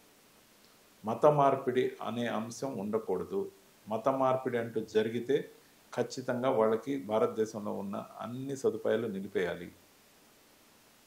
మత మార్పిడి చెల్లదనే తీర్మానం చేయాలని నేను కోరుకుంటున్నాను. దేవుడు నిర్ణయించిన దాన్ని మనం ఎలా మారుస్తాం? మరి మతమే మార్చినప్పుడు కులం ఎందుకు మారకూడదండి? నా ఆర్గ్యుమెంట్కి సమాధానం ఎవరి దగ్గరైనా ఉంటే చెప్పాలి. ఎందుకు చెప్పరు? కులాన్ని మాత్రం మార్చుకోకూడదు అంటారు, మతాన్ని మార్చుకోవచ్చు. మతం మార్చేసేయచ్చా? దేవుడు నిర్ణయించిన దాన్ని మనం ఎవరు అండి మార్చడం? లాభసాటి వ్యాపారం అండి. మన జీవితం, మన జన్మ అనేదాన్ని మనం మార్చొచ్చా? మీకు ప్రాక్టీస్ చేయాలంటే మీరు పక్క మతంలో ఉన్న వాళ్ళని ఆరాధించండి, తప్పులేదు. కానీ మతం మార్పు అనేది సర్టిఫికేట్ల మీద ఎంతోమందిని మనం చూస్తున్నాం. మత మార్పిడి ఏమో చేసేసుకొని ఉంటారు, రిజర్వేషన్లు ఏమో అనుభవిస్తారు. దాని లోతుల్లోకి నేను పోదలుచుకోవాలి. కానీ విధానపరమైన నిర్ణయం పార్లమెంట్లో చట్టం రావాలి మత మార్పిడిని ఒప్పుకోమని. మరో అంశం సార్, ఆపరేషన్ కగార్ పేరుతో బీజేపీ ఏదైతే అడవులను తీసుకెళ్లి ఇండస్ట్రియలిస్టులకు దోచిపెడుతుంది, వాళ్ళకి ఇస్తుంది. అంబానీ, అదానీలు తప్ప బీజేపీకి ఎవరు గుర్తురారు. ఎలా చూస్తారు రాధాకృష్ణ గారు? అసలు దీన్ని నేను పట్టించుకోను. ఇవన్నీ ప్రతిపక్షాల ఆరోపణలన్నిటికీ సమాధానం చెప్పాలంటే మనకి ఇంకో 10 గంటల సమయం సరిపోదంటారు. మన ఇంటర్వ్యూ ఆల్రెడీ 1 అవర్ అయింది. కానీ మనం కాంగ్రెస్ పార్టీ చేసిన ఆరోపణలు, ఏదైనా వాళ్ళ భావజాలంతో రాసిన కామెంట్ల గురించి చర్చించాల్సిన అవసరం మనకు లేదు. ఓకే ఓకే అదే సార్, అంటే ఆంధ్రప్రదేశ్లో అంటే చాలామంది చూసినట్టయితే పవన్ కళ్యాణ్ని, చిరంజీవిని ఒక స్టేజ్ మీద తీసుకొచ్చి బీజేపీ ఆంధ్రప్రదేశ్లో రాజకీయం చేయబోతుంది అనేది కూడా చాలామంది, అంటే ఏదైతే ప్రమాణ స్వీకారం అప్పుడు నరేంద్ర మోడీ గారు ఇద్దరిని, మెగా బ్రదర్స్ ఎవరైతే ఉన్నారో వాళ్ళిద్దరిని ఇలా పట్టుకొని వాళ్ళు కూడా ఆయన అంటే చాలా ఆప్యాయంగా ఉంటారు, ఆయన అంటే చాలా గౌరవం ఉంది. అంటే ఇలాంటి వ్యక్తులు తీసుకొని ఆంధ్రప్రదేశ్లో అధికారంలోకి సింగిల్గా రావాలి, అందుకే చిరంజీవి గారిని మొన్న అక్కడ కిషన్ రెడ్డి గారిది ఏదో ఫంక్షన్కి పిలిచారు, అక్కడ నరేంద్ర మోడీ గారు వచ్చారు, ఇలాగ చాలా చెప్పుకుంటూ వెళ్తున్నారు అనమాట. చిరంజీవికి రాజ్యసభ కూడా ఇవ్వబోతున్నారు బీజేపీ పార్టీ అని చెప్తుంది. అంటే అలాంటి ఆలోచన బీజేపీ దగ్గర ఏమన్నా ఉందా? లేకపోతే భవిష్యత్తులో అధికారంలోకి రావడానికి, ఎందుకంటే చంద్రబాబు నాయుడు గారికి వయసు పెద్దపడింది, లేకపోతే ఫ్యూచర్లో ఏదన్నా పవన్ కళ్యాణ్, మెగా బ్రదర్స్తో బీజేపీ అధికారంలో రావడానికి ఏదైనా ప్లాన్ ఉందా అంటే ఏం చెప్తారు మీరు? ఎక్కడైనా ఏ రాష్ట్రంలో అయినా కూటమితో లేకుంటే నేరుగా అధికారంలోకి రావాలని బీజేపీ ఖచ్చితంగా కోరుకుంటుంది. ఓకే, మీరు పవన్ కళ్యాణ్ గారికి ఇస్తున్న విశేష ప్రాతినిధ్యం ఖచ్చితంగా ఉంది, ఎందుకంటే విజిబుల్గా ఉంది. చిరంజీవి గారితోనే కాదు, మోహన్ బాబు గారిని కలిశారు, కృష్ణరాజు గారు ఆ పార్టీలో ఎంపీగా ఉన్నారు, కేంద్ర మంత్రిగా ఉన్నారు. మరి నాగార్జున గారు వెళ్ళి ఫ్యామిలీతో సహా మనం కలిశారు. ఎన్టీఆర్ గారిని అమిత్ షా గారు కలిశారు. నితిన్, మన సినిమా యాక్టర్ నితిన్ గారు అమిత్ షా గారిని కలిశారు. మరి అనేక మంది కలుస్తారు. కలుపుకుని వెళ్ళడమే బీజేపీ యొక్క సాంప్రదాయం. కలిసి వెళ్ళటం, కలుపుకుని వెళ్ళడం, కలుపుకున్న తర్వాత కలిసి వెళ్తారు. ఎవరితో అయినా కలుస్తాం, కానీ ఖచ్చితంగా కూడా కూటమి ధర్మాన్ని పాటిస్తాం. ఓకే సార్, రవిచంద్రారెడ్డి గారు, రాజకీయాలలో అంటే మీరు డైరెక్ట్గా ఇప్పుడు డైరెక్ట్ రాజకీయాల్లో కంటే ఎమ్మెల్యేగా కానీ ఎంపీగా పోటీ చేయాలి, ఎలాంటి ఆలోచన ఉందా? చట్టసభల్లోకి వెళ్ళాలి, ఎందుకంటే మీకు సబ్జెక్టు ఉంటే మీరు అన్ని ప్రజా సమస్యల మీద చాలా అవగాహన ఉంది. బీజేపీ మీ దగ్గర బీజేపీలోకి వెళ్ళేటప్పుడు ఎలాంటి హామీ ఇచ్చింది, ఏం చెప్పారు? మీరు కార్యకర్తగానే పనిచేస్తారా, లేకపోతే మళ్ళీ మీరు వైఎస్ఆర్ కాంగ్రెస్ పార్టీకి నాకు ఎమ్మెల్సీ ఇస్తానంది అందుకని అట్లా మాట్లాడారు. బట్ ఇలాంటి కమిట్మెంట్ ఏదన్నా బీజేపీలో మీకు వచ్చిందా? ఏ విధంగా ఏం కావాలనుకుంటున్నారు? వైఎస్ఆర్సీపీలోకి వచ్చే ముందు ఉమ్, కమిట్మెంట్ అంటే ముఖ్యంగా ఉమ్, నాకు కమిట్మెంట్గా చెప్పింది ఏంటంటే ఉమ్, జాతీయ అధికార ప్రతినిధి ఇవ్వాలని, దాంతోపాటు ఎమ్మెల్సీగా చట్టసభలోకి తీసుకెళ్లాలని నేను కోరి వచ్చాను. ఉమ్, నాకు హామీ ఉంటేనే వచ్చాను. ఓకే. బీజేపీలోకి వెళ్ళేటప్పుడు ఉమ్, నేను బీజేపీలో పనిచేయాలనుకుంటున్నాను, సాధారణ సభ్యుడిగా వస్తాను, అన్కండిషనల్గా పార్టీ కోసం పనిచేస్తాను, మొదటి 2 సంవత్సరాలు నా అంతటి నేనుగా ఏ పదవిని నేను కోరనని, ఉమ్, మీరు ఇచ్చేది మాత్రం అసైన్మెంట్ నిరంతరం ఇవ్వమని, ఉమ్, అది ఇక్కడ ఆంధ్రప్రదేశ్లో కాకుండా వీలైతే కొంతకాలం ఒక 2 సంవత్సరాల పాటు బయట రాష్ట్రాలకు పంపమని, సంఘ్ యొక్క ఆలోచన ఓకే. బీజేపీ యొక్క రాజకీయ సిద్ధాంతాన్ని కలిపి ఉమ్, సంఘ్ కోసం పనిచేసే వాళ్ళని ప్రచారక అంటారు, బీజేపీ కోసం పనిచేసే వాళ్ళని బీజేపీకి నాయకుడని కార్యకర్తని ఇచ్చే అసైన్మెంట్ని బట్టి నిర్ణయిస్తారు.